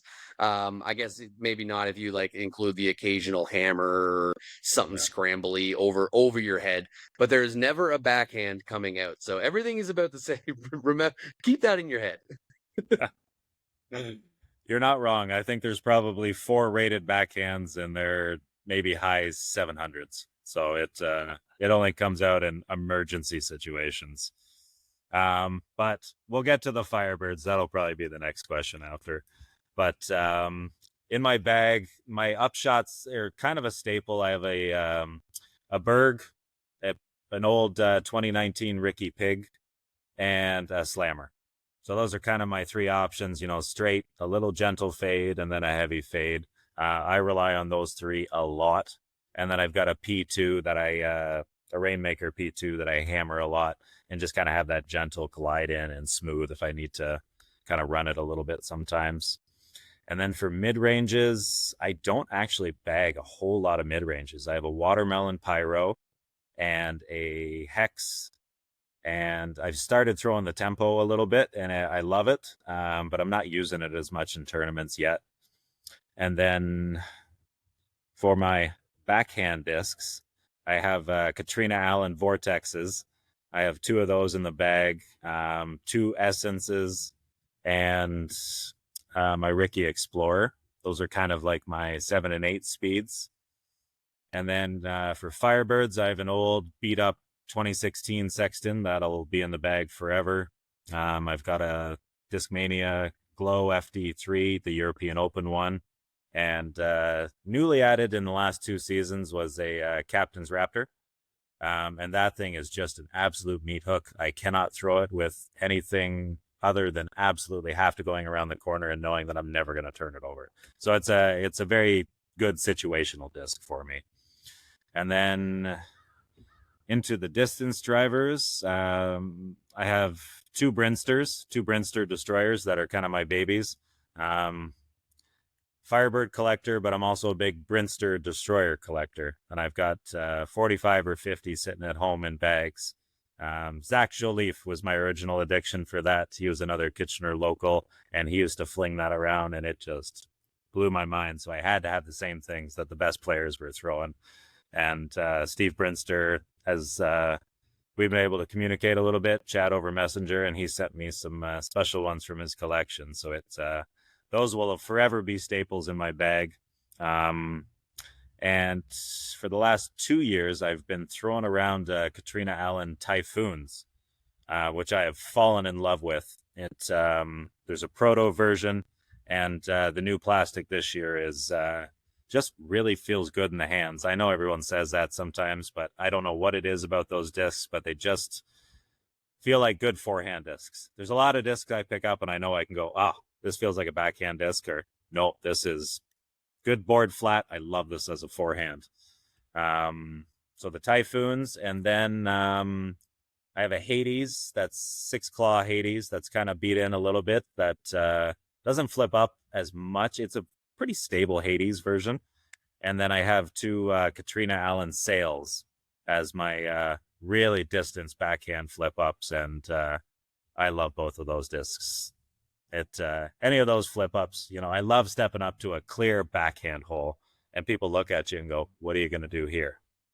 And then to pull those out of the bag and, not every time, but majority of the time, get a good flip up and drag over and just see people's eyes go, how the hell do you do that? Is a pretty cool feeling, and I love wowing people that way. It doesn't always work out, and when it doesn't, they go, where's your backhand? What are you doing? but I wouldn't have it any other way. It does leave open a pretty easy chirp coming back when you mess up the forehands on the obvious backhand holes. But I've 100% mentioned it on the podcast before, that it doesn't matter how backhand friendly a course is. Brady Belanger is going to be out there dicing it up with forehands, blowing everybody's mind. Speaking of which, like the course we played today, 15 of the 18 holes are right to left. But I looked at it, we watched the video coverage, and I went, I'm going to eat this course up. I love it. I just want to go through it. I want that challenge. And I actually I even threw more forehands today than I probably ever have, especially off the tee. So great course that, as I said, you definitely think you're gonna do well at. So Brady, you set up perfectly. It's almost like you may have read some of this script over my shoulder while we're sharing an Airbnb. And just perfectly set up the segue to this next question. Something that people might not know about you, or I guess they do now because you mentioned it, is that you are an avid disc collector, especially with Firebirds, and you mentioned the Brinster Destroyers as well. So when did that collection addiction start for you? And if you were to guess, or if you do have an exact number, how many discs are in the collection now? Ooh, that's an easy one. I have 182 Sexton Firebirds at home. Yeah, that Sorry. Can you repeat that, please? 182. 182 Sexton Firebirds. That might actually be more than Nate himself has at this point. Yeah, it's I'm gonna show him a photo this weekend when we see him, because I haven't seen him in a couple of years. But he was the original inspiration when I started in 2019 and watching Joe Mez, and he was one of the only forehand dominant guys out there. So I wanted to be like Nick Sexton. I had to have the Firebirds. I had to try and throw like him. And when I first started, you look back, and those were the only discs that were kind of a consistent run every year. I knew there was a 2015, 16, 17, 18, 19, and they each had a different stamp, but each one of those stamps had a different color. So it had to be, okay, well, I'm going to try and get one of every year and of every stamp and of every color. So I got very lucky when I started that my hero and kind of inspiration ended up having the most valuable discs that you could ask for. And it was an addiction that was that went well. But I did spend a pretty good penny on discs, but it was a lot of auctions and trying to win things. And back then, 2019, 2020, they were pretty cheap. You could get 2015s for 80 or $100, which seemed crazy at the time. But to see the value some of those discs have gone to now, up into 1,500, 2,000 US, it's the whole collection is a bit of my retirement fund just sitting there. And the values dipped down a little bit over the last couple of years, but the 15s, 16s, 17s, and 18s, they'll be pretty consistent, holding the value into the future. What would you say the crown jewel of the collection is? Ooh, I have one of the nicest 2017s that you'll probably ever find. The 2017s didn't really have a whole lot of like purple tinge to them, and this one's kind of got purple waves in it, and in the glow in the dark, it's one of the best looking Sextons you'll ever find.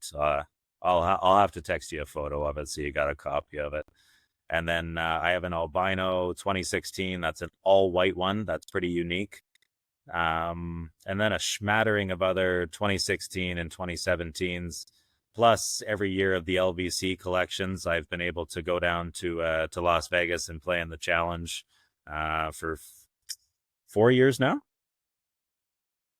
Yeah, I think 4 years. After missing the first one, I knew I had to go out there and play and get my hands on those for the collector's pieces. But that's a whole nother experience down there. That was they do it really well. Jeff Jacquart down in Vegas there, he runs a top-notch tournament, and those sextons and toros that they've been doing over the last couple years have been really sharp and good collector's pieces. So but I've always been a collector in everything I've done, whether it be baseball cards growing up, hockey cards, magic cards, Pokemon, like anything and everything. I have such an addictive personality. So to have this kind of combination with different discs, artwork, and colors in the thing that I had just fallen in love with, it was so easy to fall down that rabbit hole with the Firebirds. I can't relate to that at all. Yeah. No. I know. I was telling Robbie, you should yeah. you should see my apartment. It's I've got a big trophy cabinet at the back for all the first, second, and third places, and then off to the left is my Firebird cabinet. And if you leave the living room light on long enough and you turn it on, like at night, it literally glows. You look like Mr. Burns coming out of the forest with Firebirds. Which run of Firebirds are your favorite throwers? 2017s, no question. Yeah. Out of the bag, just a little bit of flip up, and 2019s I think are the most stable run, in my humble opinion. So between the 17s and 19s, I kind of had that gentle flip up.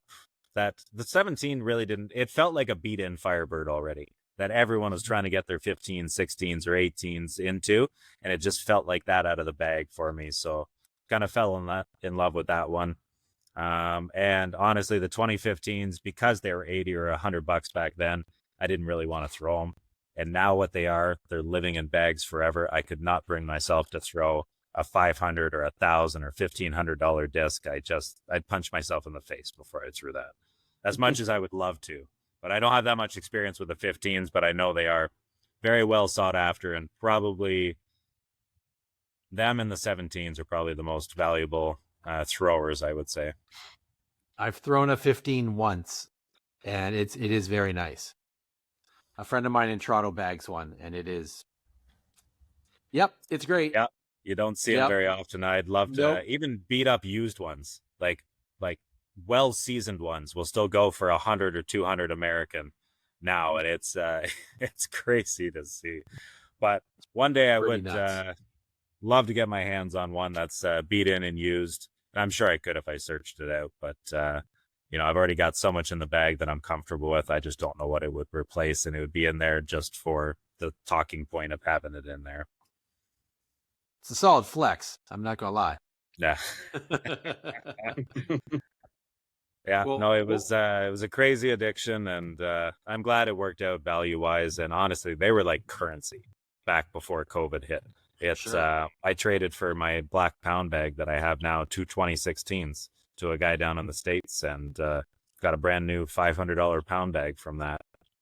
So it was it's wild. They've been good to me. But it'll be nice. And you've been very good to us.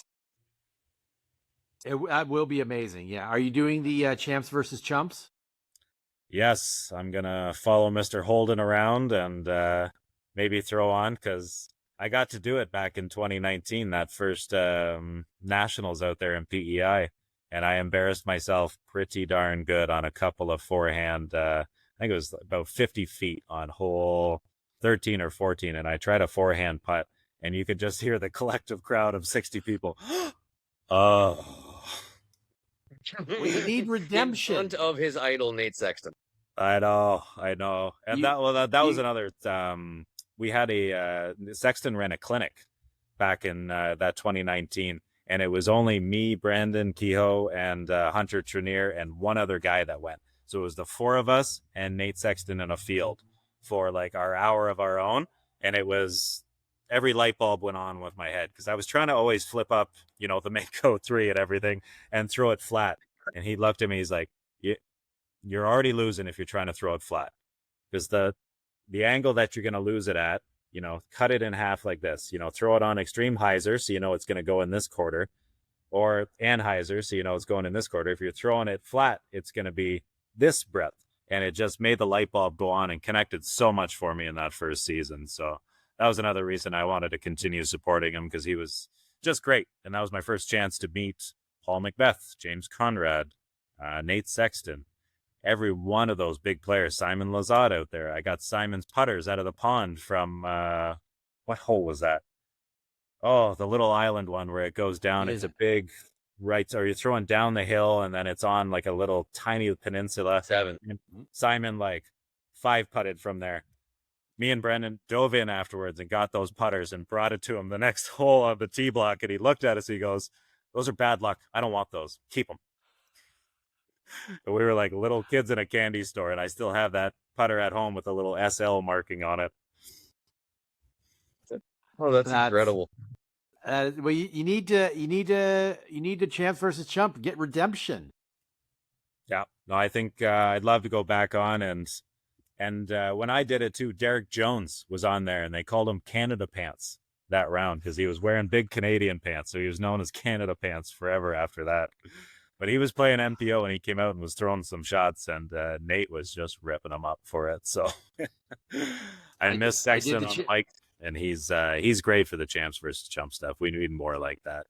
It engages everyone from MA3, MA2, MA1 to come on, get some time in the spotlight, get your 5 minutes of fame, and whether it's an embarrassing fame or a really good or a cool shot fame, it's worth the $20 or $30 to pay it. So it's a great event. I'm glad they do it for everyone. I did it last year out at Smith Lake Farm, and I held my own on my one throw. I did not embarrass Missed Mando, so that was good. Your own. You had the best drive of the group. I did have the best drive of the group. Yeah, it was very, very good. I was very happy with it. I sat Sophia Dunica disc in front of Sophia Dunica. Yeah, I used Sophia's disc against her. And then Thomas like big putts us from like 80 feet out. That sounds about right. Well. Yeah. Well, listen, we appreciate all the time that you've taken with us tonight. But before we let you go, we would like to hit you with a few lightning round questions that we ask all of our new guests. Quick answers, whatever comes to your mind first. The first one I think you've already answered. Let's see if it's still the same answer. What is your favorite course? Oh, Northwood Black. No question. Yep, it's the same answer. Yep. There's nothing like it. It's just so well seasoned throughout the forest. Like it's a dream. Just to get a little variation, and because we've had this discussion multiple times, and I know you love Northwood Black, I'll adjust that question ever so slightly. What's your favorite Ontario course? Ooh, Ontario course is it's always been P15 hands down, but Limberlost is making a close second. And actually, you know what? Sorry, Bondi. P15 and Bondi are my absolute 2 favorite courses. Bondi, I've always played well at. I just love the challenge, the shot shapes. I think it suits my game very well. But overall, P15 is probably top of my list always. Yeah, I am with you on that, as well as the voters of the Missed Mando Ontario course vote. They are also on your side. Little plug for my own course vote that I run. Not a big deal. What's the hardest course you've ever played, Brady? Oh, it might be Northwood Black again. And you wouldn't be the first person to answer Northwood Black to both of those questions. No, the blacks to like the longs to long, like that's like +8 or 10 feels great on that course out there. But actually, you know what? Vegas and the Millennium course, just because of the distance, was probably one of the hardest things I've ever played. Like consistent 450, 500 foot par threes. It's a very humbling experience going out to that course and trying to play those. You realize how much better those pros are when they can throw that far. And, I'm a good wooded course player, which I like, but I just don't have the distance for that course. And Northwood's kind of there, but it's more shot shaping as well. It's not straight distance. So difficulty wise, yeah, it would be very close, actually, the Millennium course at Vegas. What is one sport to play or watch other than disc golf? What are you choosing? Oh, basketball all day. big sport growing Yeah, up. That's was one of my mainstays, and Raptors fan forever. And I can sit down and casually watch basketball games all the time. Go out, catch Laurier basketball games, local games. I love it all. And every other, like I literally watch almost every sport, but mostly in the playoff time. Like I'm not a big hockey guy, but I'll watch hockey playoffs. World Cup, don't care for soccer outside of the big events. But basketball is one that I can sit down, watch regular season grinding, and appreciate it. not a bad choice at all, though I lean more to football, which I know you do as well, as somebody that is also in my fantasy football league. I can't escape you, Brady. You are everywhere in my life, and I'm not complaining. I love you. Uh, Next one we got for you, Brady. What song makes you instantly turn the volume up to max?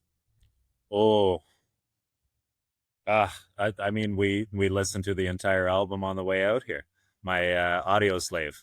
And for those that don't know, that's on my tattoo on my arm is from Show Me How to Live by Audio Slave.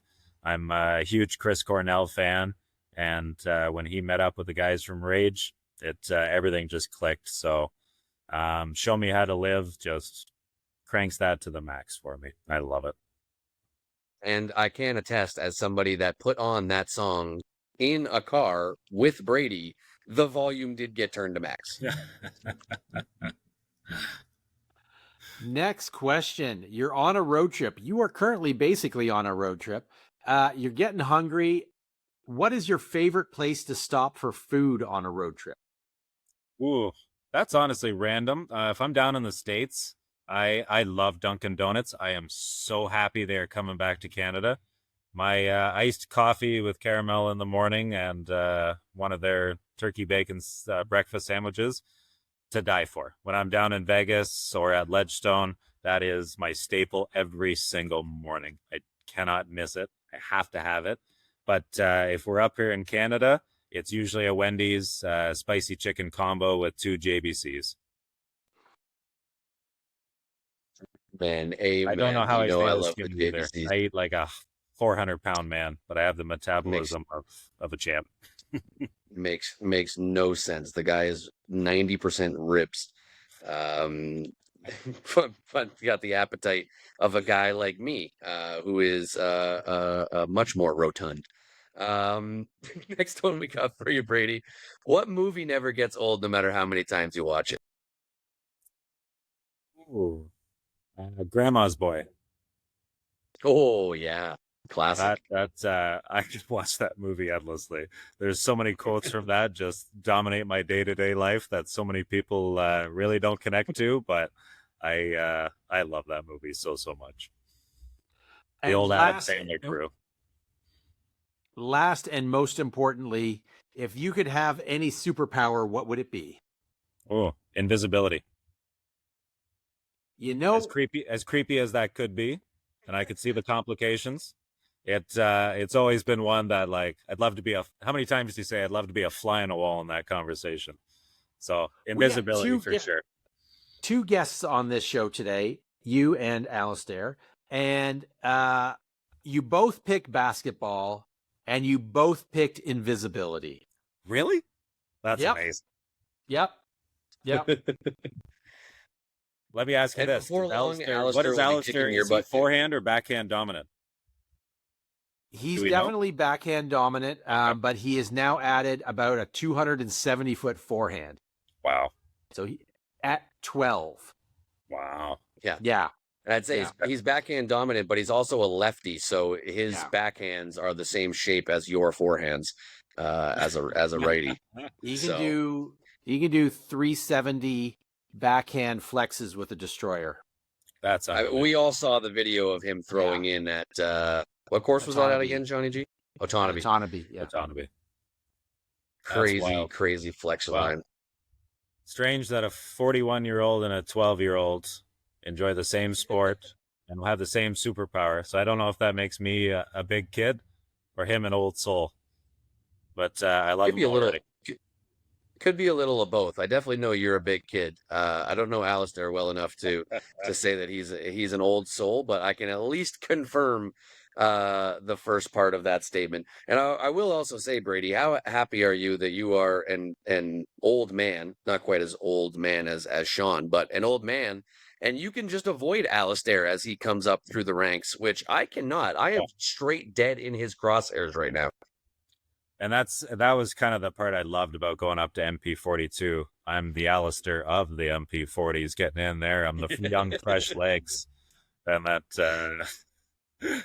so it's been good that way. But I love the MP40 guys. Everyone's so encouraging. It's such a good group of guys, and it's very tight knit. It's the same 10, 12, 15 of us every tournament, and I love every one of them, competing against them week in, week out, and no, it's a great division. I love it. I think I had actually mentioned it on the podcast when I went through my elbow injury and was taking some time off, and I got to caddy or just walk around with you at Muskoka and then at Foxwood. I said the same thing. I was like, these MP40 guys, like they're all just such a good vibe. And even though they're all like clearly very competitive and want to win, they don't let it be to the detriment of the enjoyment of the round and the company of the people that you're with. And that was something that just blew my mind. That's it. Like there's no getting mad, kicking your bag, throwing your mini around or anything like that. And it's like you let out a little frustrated, maybe go over to the corner and grumble to yourself a little bit or swear, but that's as much as it is. And then you come back and okay, on to the next shot. And it's so it's good card vibes all the time with those guys, and it really helps. It really does. If it only takes one or two guys to kind of drag you down on a card mentally like that, or even if they're not being a detriment, you're thinking about them. But with everyone in the division, nobody's ever like that. They're not taking the attention away from anyone. Everyone's encouraging, and I'm the same way. I want to see guys excel. I don't want to win because everyone else is playing terrible, and I don't want anyone to win because we're playing terrible. I want us to push each other, and the best man come out over the weekend. Couldn't agree with that more, and I think that's part of why we have become good friends. And it's the only downside about you being an MP40 is that I don't get to play with you anymore in MA1, which I guess there is a plus side because you're not whooping my ass all the time anymore. But there's also the downside of the fact that I don't get to play with you as much. And basically the entire reason that I can even throw a forehand at all is because I played 20 tournament rounds with you in 2024. But alas, I will have to wait. The next 9 years of my life can't go by fast enough for me to get to MP40. I will be an MP50 and Sean will be MP60. We're all gonna miss each other every decade. every decade it's gonna be the same recycle. We all move up one and miss each other by a year. Life moves too fast. I gotta enjoy it all. Yeah, life moves too fast. If you don't stop and look around once in a while, you might miss it. For anybody that knows the movie, you don't understand until you're that age, but the older you get, the faster time goes, and you don't get any of it back. Yep. So enjoy it and do what you love. Incredibly true. 10 points to Gryffindor and whoever can name the movie that I just quoted, but I will leave that for the comments. If you know the movie that I just quoted, leave it down in the comments. But Brady, before we let you go, and you have been fantastic. We've had you for a long time here. It is great to finally get you on. For anybody that pays attention really well to our episodes, you will know that we actually said that Brady was going to be on an episode before, and then by the time the episode was over, Brady was never there. That just happens with scheduling sometimes, but it is great to have you here finally. And before we do officially let you go, do you have any shout outs, any final comments, or anything that you would like to say before we let you go? We will leave the floor open for you, my friend.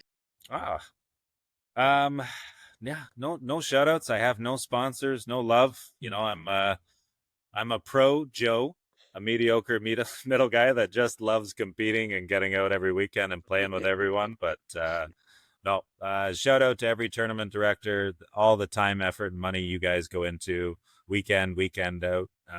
It doesn't go unnoticed. You do a lot for the community, and I don't know if there's enough love sent back your way consistently, but thank you for taking the time to host all these tournaments I go to, and And love you guys. Thank you. Amen. I will amplify that tenfold, and shout out to all the amazing course directors that we have back home in Ontario, where all three of us are from, but also worldwide, Canada-wide. Brady and I are out here in Grand Prairie right now. We met the tournament director today at the course. He was an awesome dude. So big shout out to the tournament directors. You are the reason that we get to play this sport all the time that we love. So big shout out there. Well, Brady, it has been fantastic to finally get you on. I guess I'll see you in the living room in a couple minutes. And it was a pleasure to have you on. So good luck the rest of the season. Good luck at nationals, and we'll get you on again at some point. Thank you, guys. It was long overdue, and I'm glad it wasn't just because of the Firebirds to talk about that. And it'll be nice if we had it in the background right now. But hopefully, after my next illustrious win, I'll come back for a second tour. I did say to you it was good that you won, Lou, because we had a legitimate reason to finally have you back on, and not just because that we like you, which we do, but we got the win in there as well. Well, Brady, thank you so much, my friend, for joining. I will see you in the living room in a bit, but we will be right back here on Missed Mando. Thank you, guys.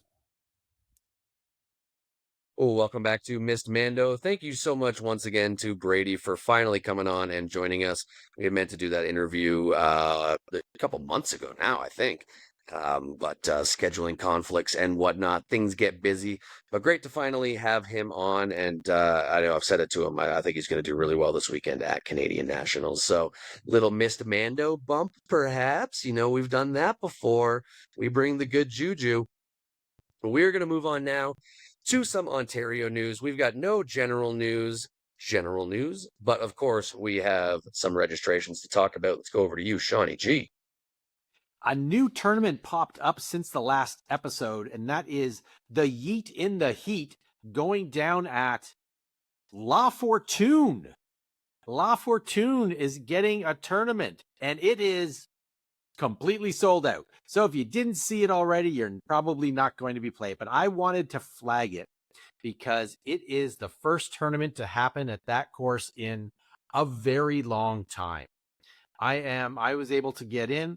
I am looking forward to it, and I'm looking forward to seeing more tournament action going down at that course in the future. It is always well rated, and it's been on lockdown a little bit. No one could get a tournament in there, but a big shout out to Andrea Michaud, who has cracked it open and is the TD of that event, and I think some events going forward. So very, very well done there. Looking forward to that event. Next, the 60 and Heisers Masters Classic is happening on September 16th at Little Lake in Midland.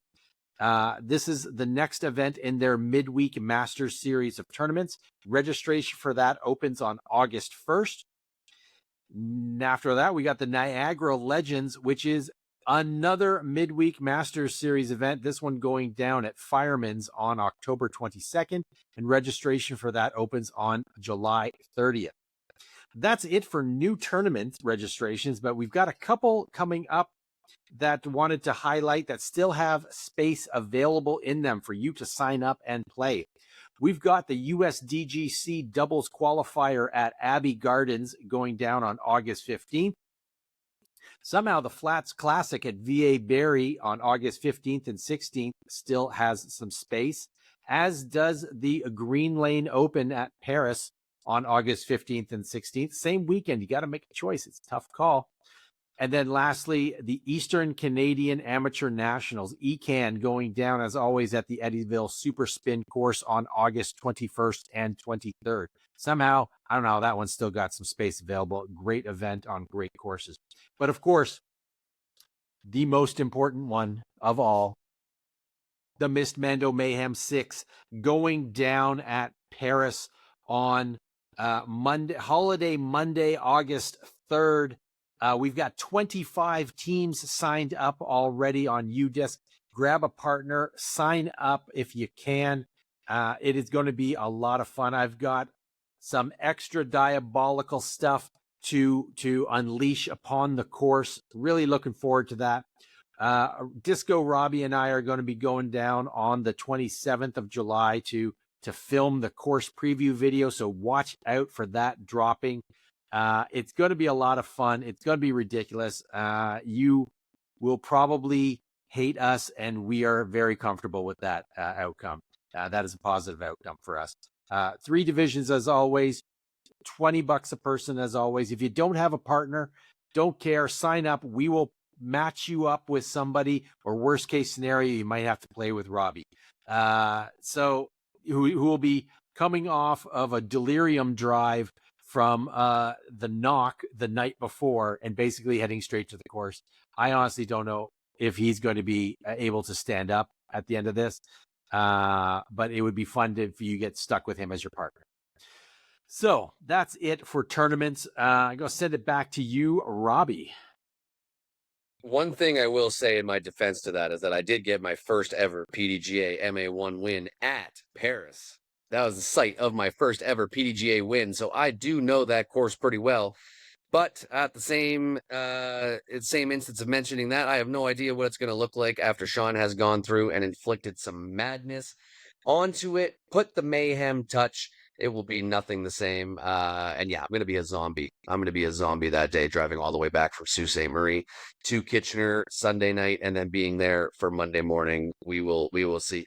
Also, yes, definitely pre-register your team on UDisc if you can. You will have to register your team on UDisc on the day of the event anyways to do the scoring. So get it done early. If you don't have to worry about it on the day of the course, do it early, get it done now. We like to see the numbers and what we can expect. Helps us out a lot for that. So, and yes, lots of great tournaments, either coming up for registrations or still some space available. So get your disc golf fix in and, sign up for some tournaments. We're going to move on now to our tournament recaps, and we start our recaps in London, Ontario, for the next stop on the 2026 Ontario Tour, the Forest City Open, which saw 144 total players across 14 divisions looking for a podium finish to qualify for provincials later this year. In FPO, Courtney White shot a career-high 954 rated +1 in the first round to take a 4-stroke lead over Sandy Hendel. But in the final round, it was Sandy shooting the hot round with a 953 rated -3 to pull off the comeback and take down the win by 7 strokes over Courtney, with Taylor Quigley joining the podium in third. This was Sandy's 3rd straight win in FPO, 5th straight win overall when you include FP40, and 8th total win this season in only 9 events played. Absolute baller for one of our newest friends of the show, Sandy Hendel. In the MPO division, Jake Voskamp shot a scorching 1032 rated -9 to take a 4-stroke lead over Marty Hobrick. But in the final round, it was Ontario legend Marty Hendel shooting the scorcher with a 1035 rated -10 to come from 7 strokes back of the lead and win by 2 over Jake. And Joe Vanderveen, who shot a 1011 rated -7 to tie for second. This was Marty's 3rd win of the season so far. Over in MP40, Pete Chapman shot a 1008 rated -6 in the opening round to take a 4-stroke lead over Clayton Morgan, and he didn't take his foot off the gas with a 1017 rated -10 to take down the win by 14 strokes over Clayton, John Holman, and Brady Belanger, who all tied for second. This was Pete's 2nd straight win after also winning Foxwood back in, I believe that was May? Yeah, May. So good season there for Pete going so far. And in MA1, Nate Framst shot the hot round of the tournament in any division in the first round. The 2nd time he's done that this year, after we mentioned that he did that at Foxwood with his 1060 round. But here it was a 1039 rated -10 to take a 8-stroke lead over Dylan Egan. And in the final round, he extended his lead into a 12-stroke win over Dylan, with Michael Vasilenek rounding out the podium in third. This was Nate's 2nd win of the season after that amazing performance at Foxwood earlier this year. Shawnee G, let's throw it over to you for any aces, close battles, and anything else you got from the Forest City Open. No aces this time, but we do have a couple close battles. FA2 went to a playoff between Maggie Gingrich and Jessica Bientma. The playoff took 3 holes to resolve, and in the end, it was Maggie who took it down by a stroke. And then secondly, we had a playoff as well, a 3-way playoff in MA3. This one went down between Dan Empringham, Ian McCausland, and David Kennerly. The playoff this time only took a single hole to resolve. We had each player doing 1 stroke worse than the other, and it was Dan Empringham who took it down in the end. Well done there. Well done, everybody who played down there at the Forest City Open. Fantastic event the Forest City Open is every year. Big shout out to the tournament directors for putting on another good one there. We head next to a trio of the best courses in Ontario: Newcastle, Hope Goat, and Cedar Creek, all of which I believe were in the top 5 of my Ontario course vote last year, if I'm not mistaken. At least top 10, but I think all of them were top 5. And they all played host to 1 round of the 3-round Lake Ontario Open, which saw 120 players across 10 divisions. There were no FPO competitors at the event, but in MPO, it was Logan Burrow taking a 4-stroke lead over Jake Voskamp after the first 2 rounds on day 1 with 995 and 1027 rated rounds. And a 1003 rated -1 in the final round will give Logan a 5-stroke win over Jake, with James Atkinson finishing in 3rd. This was Logan's first win of the season and 28th of his career so far. Over in MP40, Anwar Al-Shawi had a 3-stroke lead over Brady Belanger after a 961 rated first round and 993 rated second round. But in the final round, Brady was able to stay steady to pull off the come-from-behind win, taking it down by 5 strokes over Stephen Gow and Daryl Nantis, who tied for second. And in MA1, Gus Reed took a commanding 11-stroke lead after the first 2 rounds, following 1,003 and 985 rated rounds on day 1. And despite struggling a little more in the final round, his lead was insurmountable, taking the win by 7 strokes over Wade Brandsma and Miles Ladder, finishing in 3rd. Shawnee G, let's throw it over to you for any aces, close battles, and the whatnot that you have coming out of loot. No close battles this time. Everything was very comfortably won in all the divisions, but we did have 1 ace.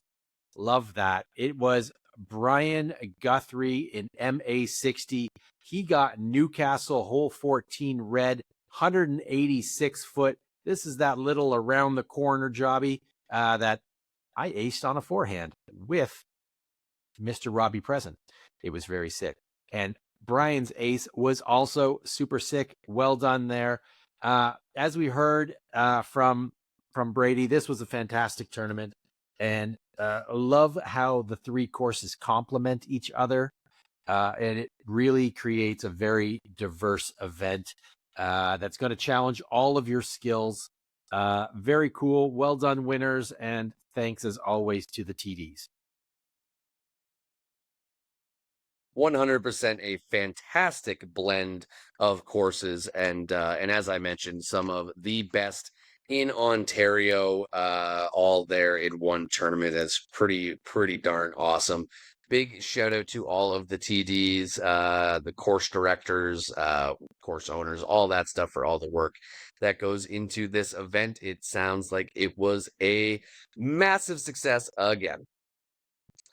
Finally, we are going to head to beautiful Sudbury, Ontario for the 14th Blueberry Brawl, a staple of summer tournaments in the province, and the next stop on the 2026 Ontario Tour, which saw a full field of 88 players across 16 divisions, battling it out over 4 rounds. Just a reminder that this is 4 rounds of 22 holes, each round an absolute grind of a tournament for anybody that plays it, but also one of the best, one of the most fun tournaments.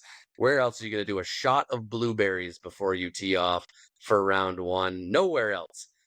In FPO, Alyssa Saunders took a 6-stroke lead over Taylor Quigley after the first round and didn't look back from there, leading by 7 after round 2, 19 after round 3, and after round 4, taking down the win by 33 strokes for the very first FPO win of her career. Big congrats to friend of the podcast, Alyssa Saunders, on your first pro win. That is awesome. Over in MPO, Carter Yeomans, also friend of the show, had the hot start with a 10-21 rated -5 to take a 2-stroke lead over Spencer Young, also friend of the show. But in round 2, Chris O'Zolins, also friend of the show, was able to shoot a 1,041 rated -7, 1041 rated to tie for the lead with Carter. Oz would take a 6-stroke lead after round 3, and after round 4, he was able to take down the win by 13 strokes over Carter, with Noah Rudy rounding out the podium in third.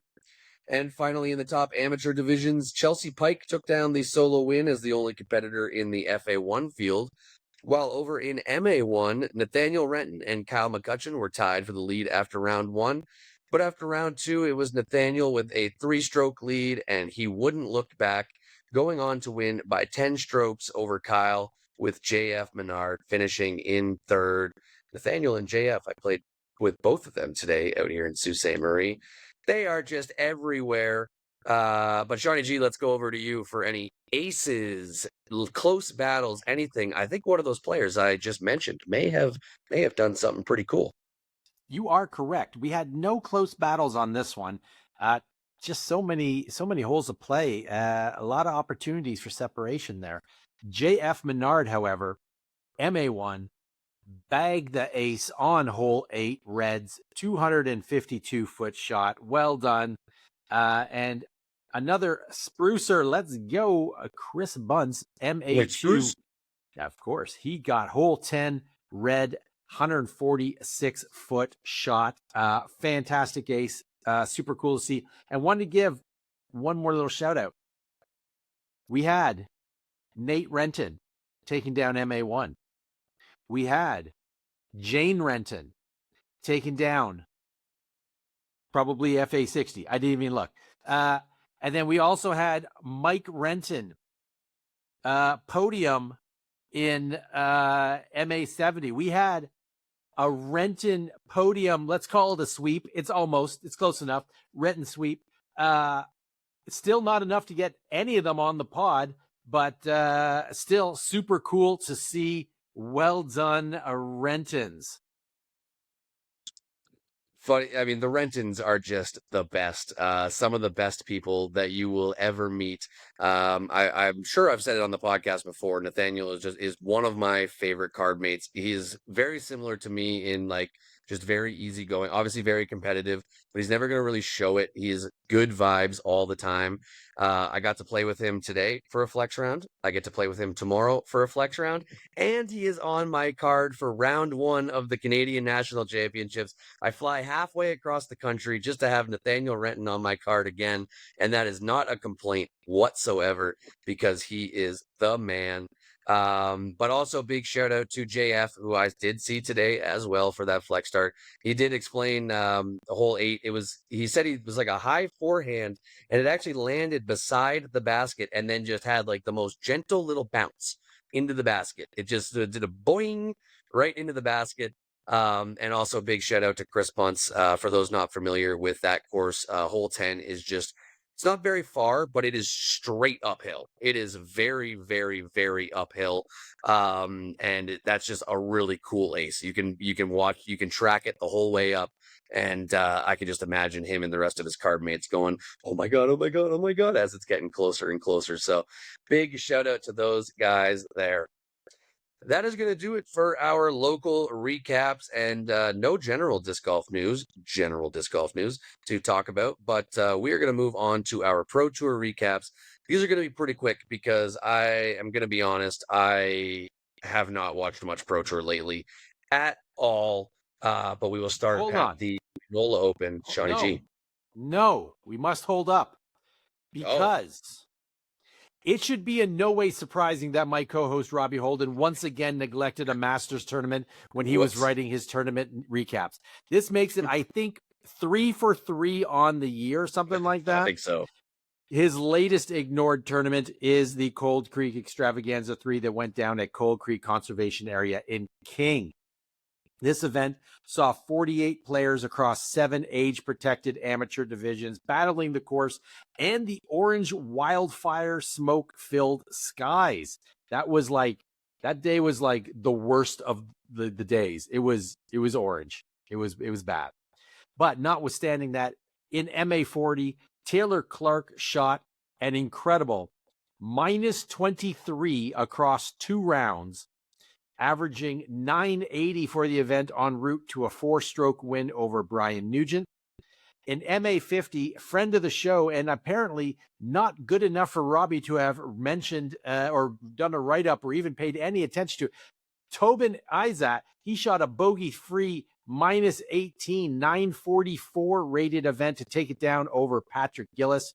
In MA60, Vern Lapine went wire to wire, shooting -17 with only a single bogey to get the win over Denis Guit. I don't know. Close enough, hopefully. Dennis, Apologies. I don't know how to pronounce his last name, but he's a Guelph guy. Dennis is the man. Well done, Dennis, for being the man and taking second to Vern. In MA70, Brian Guthie got the win. Probably spelled that wrong in my writing it out. Because see, even though Robbie does not actually pay any attention to the Masters divisions whatsoever, he at least writes names down correctly. But this guy, Brian, he got the win by 2 strokes over Paul LePage. That must have been a battle because Paul is a monster. Over in the women's division, Pam Fowler took down the solo win in FA40. In FA50, Brenda Cox took it down with an 810 rated event. And in MA70, Pam Lapine, she was in a real fight against Lise Gagne. Pam was down by a stroke after the first round, but when the dust settled in round 2, it was Pam who took it down by a single stroke.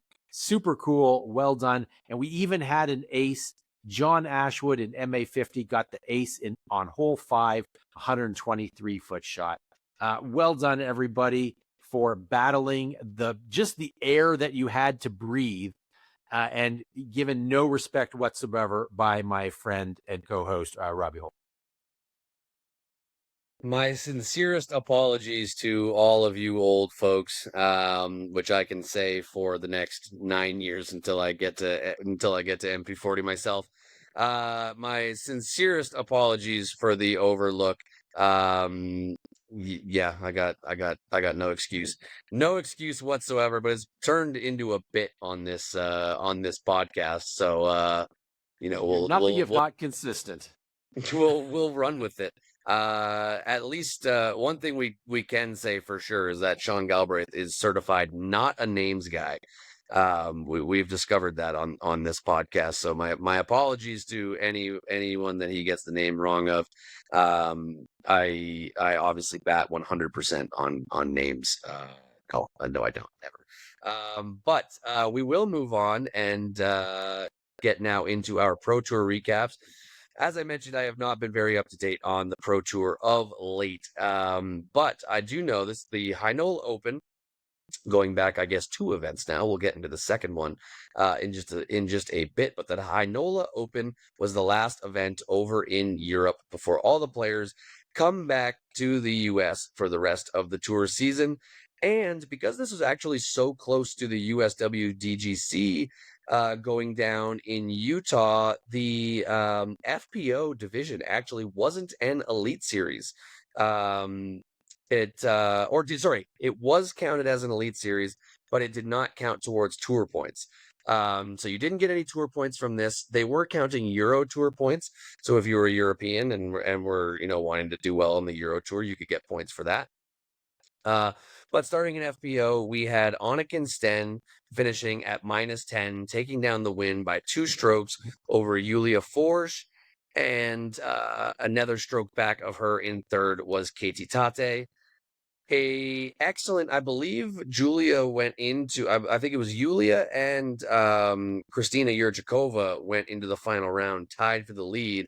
The two very, very promising young FPO up-and-comers went into the final round, but friend of the show, Anakin Sten, was able to pull off the come from behind and take down the win there. I honestly was rooting for Anakin in this moment because of the fact that this was still considered an Elite Series event. This will go into the record books as an Elite Series win for Anakin Sten, even though it wasn't an event that they actually counted towards tour points because they knew the FPO field would be so decimated by most of the competitors wanting to make their way back to the States to practice for USWDGC. So it would have been really weird for Julia Forge or anyone else to take their first Elite Series win and have this sort of asterisk on it. So we can avoid that. They will get their first DGPT win at some point, guaranteed, because they are insanely talented young up-and-comers.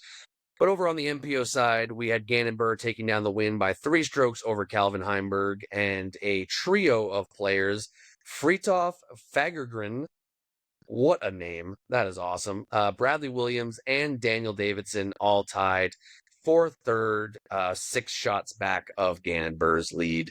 Just another typical, the field weakened a bit on the MPO side too. It was still a really good field on the MPO side, as you could tell just by the names in that podium, but definitely a bit of a weaker field. And Gannon took full advantage of that, beating out, I mean, poor Calvin. He beats third place by 3 strokes, but still is 3 strokes back of first place because it's Gannon Burr and Gannon is so ridiculous.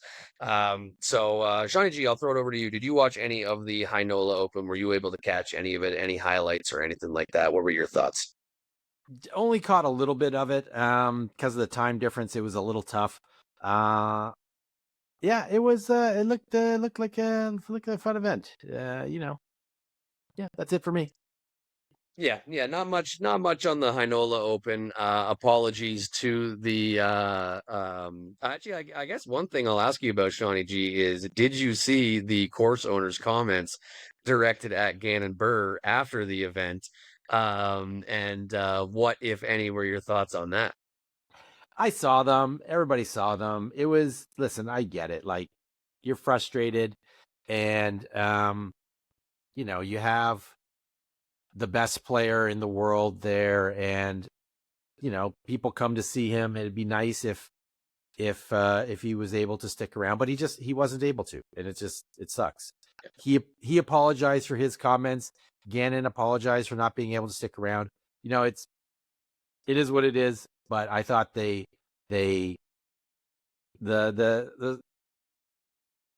fallout I thought was handled well, and just is what it is. Sometimes it just happens that way. I mean, Gannon, like I've seen him at a number of events so far. He will sit there for hours and sign everything for every kid who comes up. Yeah. And he's not one that I think can be criticized for his lack of fan appreciation. He's one of the top. Yeah, I don't really have anything else to add there because I agree with everything you just said. It was, obviously a heat of the moment, frustration sort of thing. He's the course director is very excited to have the best player in the world. Lots of top Americans finally out playing his course, and just had a bad lapse of judgment. But he did come out and apologize, and I think I've seen, most part in the disc golf world, I think most people are on the same side of just, yep, it was not great, definitely not a good look, but you owned up to it, you realized that it was a mistake, took accountability, and that's all we can ask for in that. And same to Gannon too. He even pointed out in his post, like, during the week while he was there, he was staying extra long those days to sign for fans because he knew he wasn't going to be able to stay after the final round. And when you got a flight coming up, you got a flight coming up. It's that's just how it is. I don't think there are probably that many flights. It's not like you can just hop on the next one from Heinola, Finland to Where's Gannon from? Iowa, right? Somewhere in yeah. Iowa. Des Moines? Des Moines? I don't know if he's from Des Moines, but probably not many flights. So you're probably gonna have to get the one that you're booked for. So yeah, I don't really have much more to add to that. Also, no Canadian players in the field, as the one Canadian on tour right now, Rebecca Dawn Sophia's is coming back for Canadian Nationals, but has been on a bit of a break from the Pro Tour, so it's just Rebecca out there right now. And she had left Europe for our next event, the USWDGC, the next major on the calendar, and the only women's only major at the on the calendar. And we had in a just fantastic final round, although I didn't really get to watch it, but just like following along the scores was like, this is electric. So I'm gonna have to go and watch the actual highlights of it at some point. But Silva Sodernen takes down the win at -33. Owen Scoggins, still 45-year-old Owen Scoggins. She should have taken another FP40 major title this weekend, but no, she's still balling out in FPO, finishing in second, only 3 shots off the lead and 5 strokes ahead of third place, which was Missy Gannon, who finishes at -25. There was obviously, Sean, I'm not sure how much you got to watch of this. I did hear, I saw some like highlight stuff. It looked like a really cool course. I mean, having a chair lift up, way up in elevation and then playing mostly back down the hill, looked really cool. I did hear about some, maybe the best FPO putter on planet, well, not maybe, the best FPO putter on planet Earth. Didn't look like the best FPO putter on planet Earth at one point in the final round. If you were able to catch any of it, Shawnee G, tell us a little bit about what went down. After round 1, Owen Scoggins blasts a -11. A 10:32 rated round, absolutely scorches. Round 2, she follows it up with a -12. Bogey free 10:37. She's en route to breaking her record for highest ever tournament average. Round 3, I mean, still fine, like -5, but like the wheels are starting to come off. Only 974. Then the final round, hole 16, 3 putted. I don't remember the last time I've ever seen Owen Scoggins 3 putt, and it was rough to watch. It was rough to watch. Final round, Not far 940. putts either, if I'm not mistaken, right? No, it was like Hannah Blomroos 2-3 years ago putting. Like it was not great. 941 rated, -2 when Silva shot a -10 final round. It was tough to watch. Silva had to catch her. Of course, she went, let's see here. That's from hole 3 to hole 13. So 11 holes. She shot a -10. And so, she had all the pressure on Owen. But in the end, Owen gave it away in 2 holes, 16, 17. And it was tough to watch. You don't usually see that from her. But, what are you going to do? The course, though, man, what a course. Mountain disc golf at its finest. 9,000 foot elevation up at Brighton Ski Resort. Really, really cool. It was a little more diverse, some of the shots than I was expecting, frankly. It was kind of cool. You're kind of like playing uphill for almost like the first 9 holes, and then the second 9 you're throwing downhill all the way to the base of the chairlift that you take to get up to the top. It was really, really cool. I could see this popping up on tour a few times in the future. I would not be upset to see it again. The only downside to it was you also had mountain weather, and it was take shelter a number of times. They had to institute a cut, which they really don't like doing on the final round of USWDGC, because They weren't sure if they were going to get the weather and if they were going to have enough time to get the rest of the round in. It just is what it is. They had thunder and lightning and very, very frightening. And they had some tornadoes. They had like it was just chaos up there in the mountains, and it's just what it is. But you know what also was chaos? We had aces. So let's give Miss Mando shout out to some aces. We had Ella Hansen bagging hole 14, 292-foot downhill shot, little four-hander. And then she almost rang up hole 15 right after that. She bounced it off the ground, almost skip aced it, put it off the tray. So good, so good. The ground reaction that disc had on the second shot was it was wild. Like it went the complete opposite direction from what it looked like it was going to. So cool. Counter skip, almost aced it. Easy tap in. We had Danielle Wagant. I don't know her. She aced hole 10, 341 foot, sick ace. We had Violet Main. She's one of the young guns. She got hole 14 as well. Then over in FP40, man, FP40 was a battle. Jen Allen coming out hot and strong. And she gets the ace on hole, let me see here, hole 16, 416 footer. Sick. Super sick. She gets that in round 3. Sorry, 466 hole. Kind of downhill, but blind shot over a rise. Amazing. Great ace on video, thankfully. Yeah, on film. That's sweet.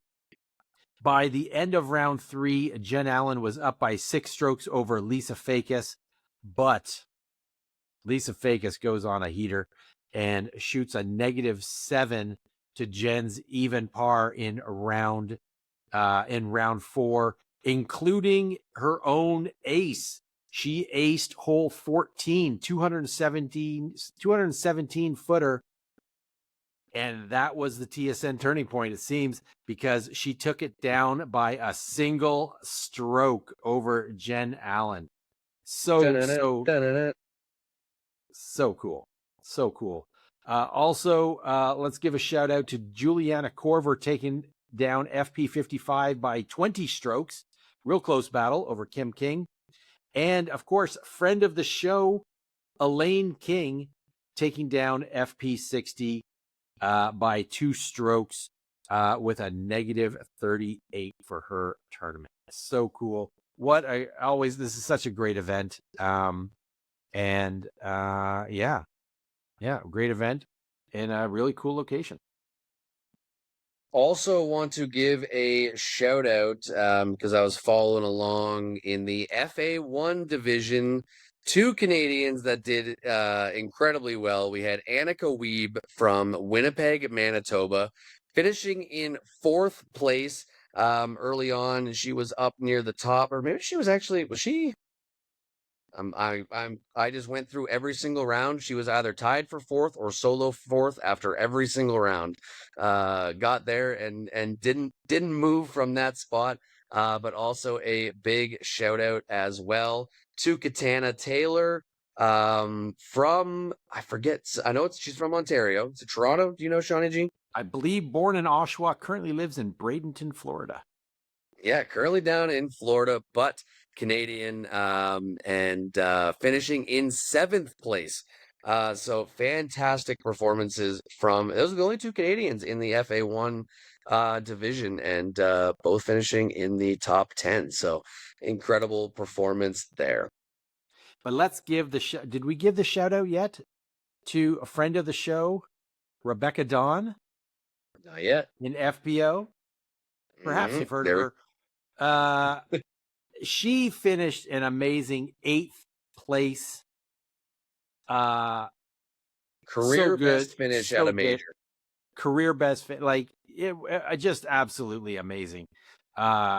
She scorched it. She was in 6th place after round 3 and then finished in 8th place. She is having it's hard to say she's having a career season because it's her first full year on tour. So of course it's a career season, but she is having a career season, top 10 in a major. Amazing, amazing, amazing. So good.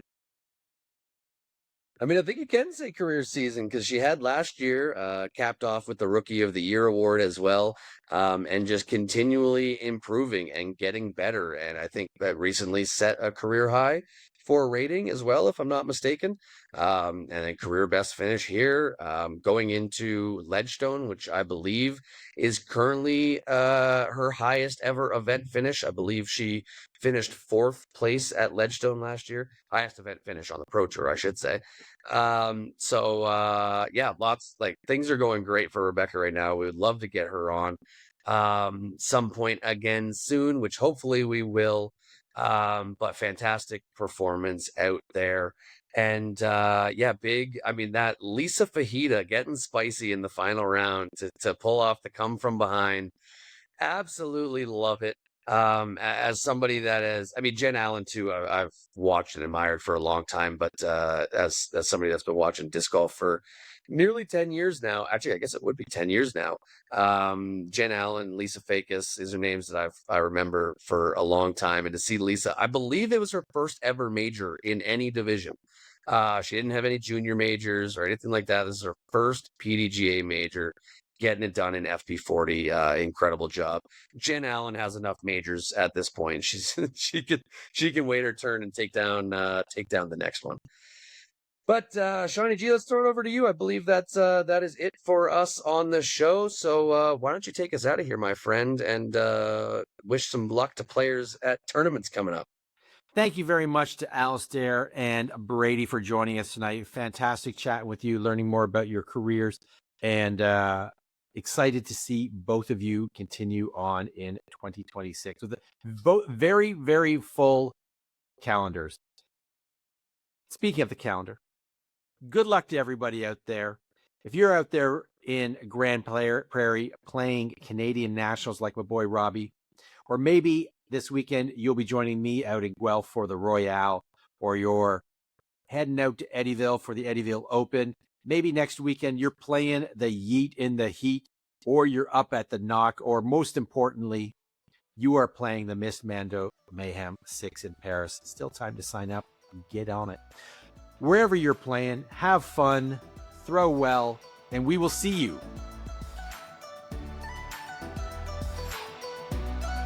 out on the course. On the course.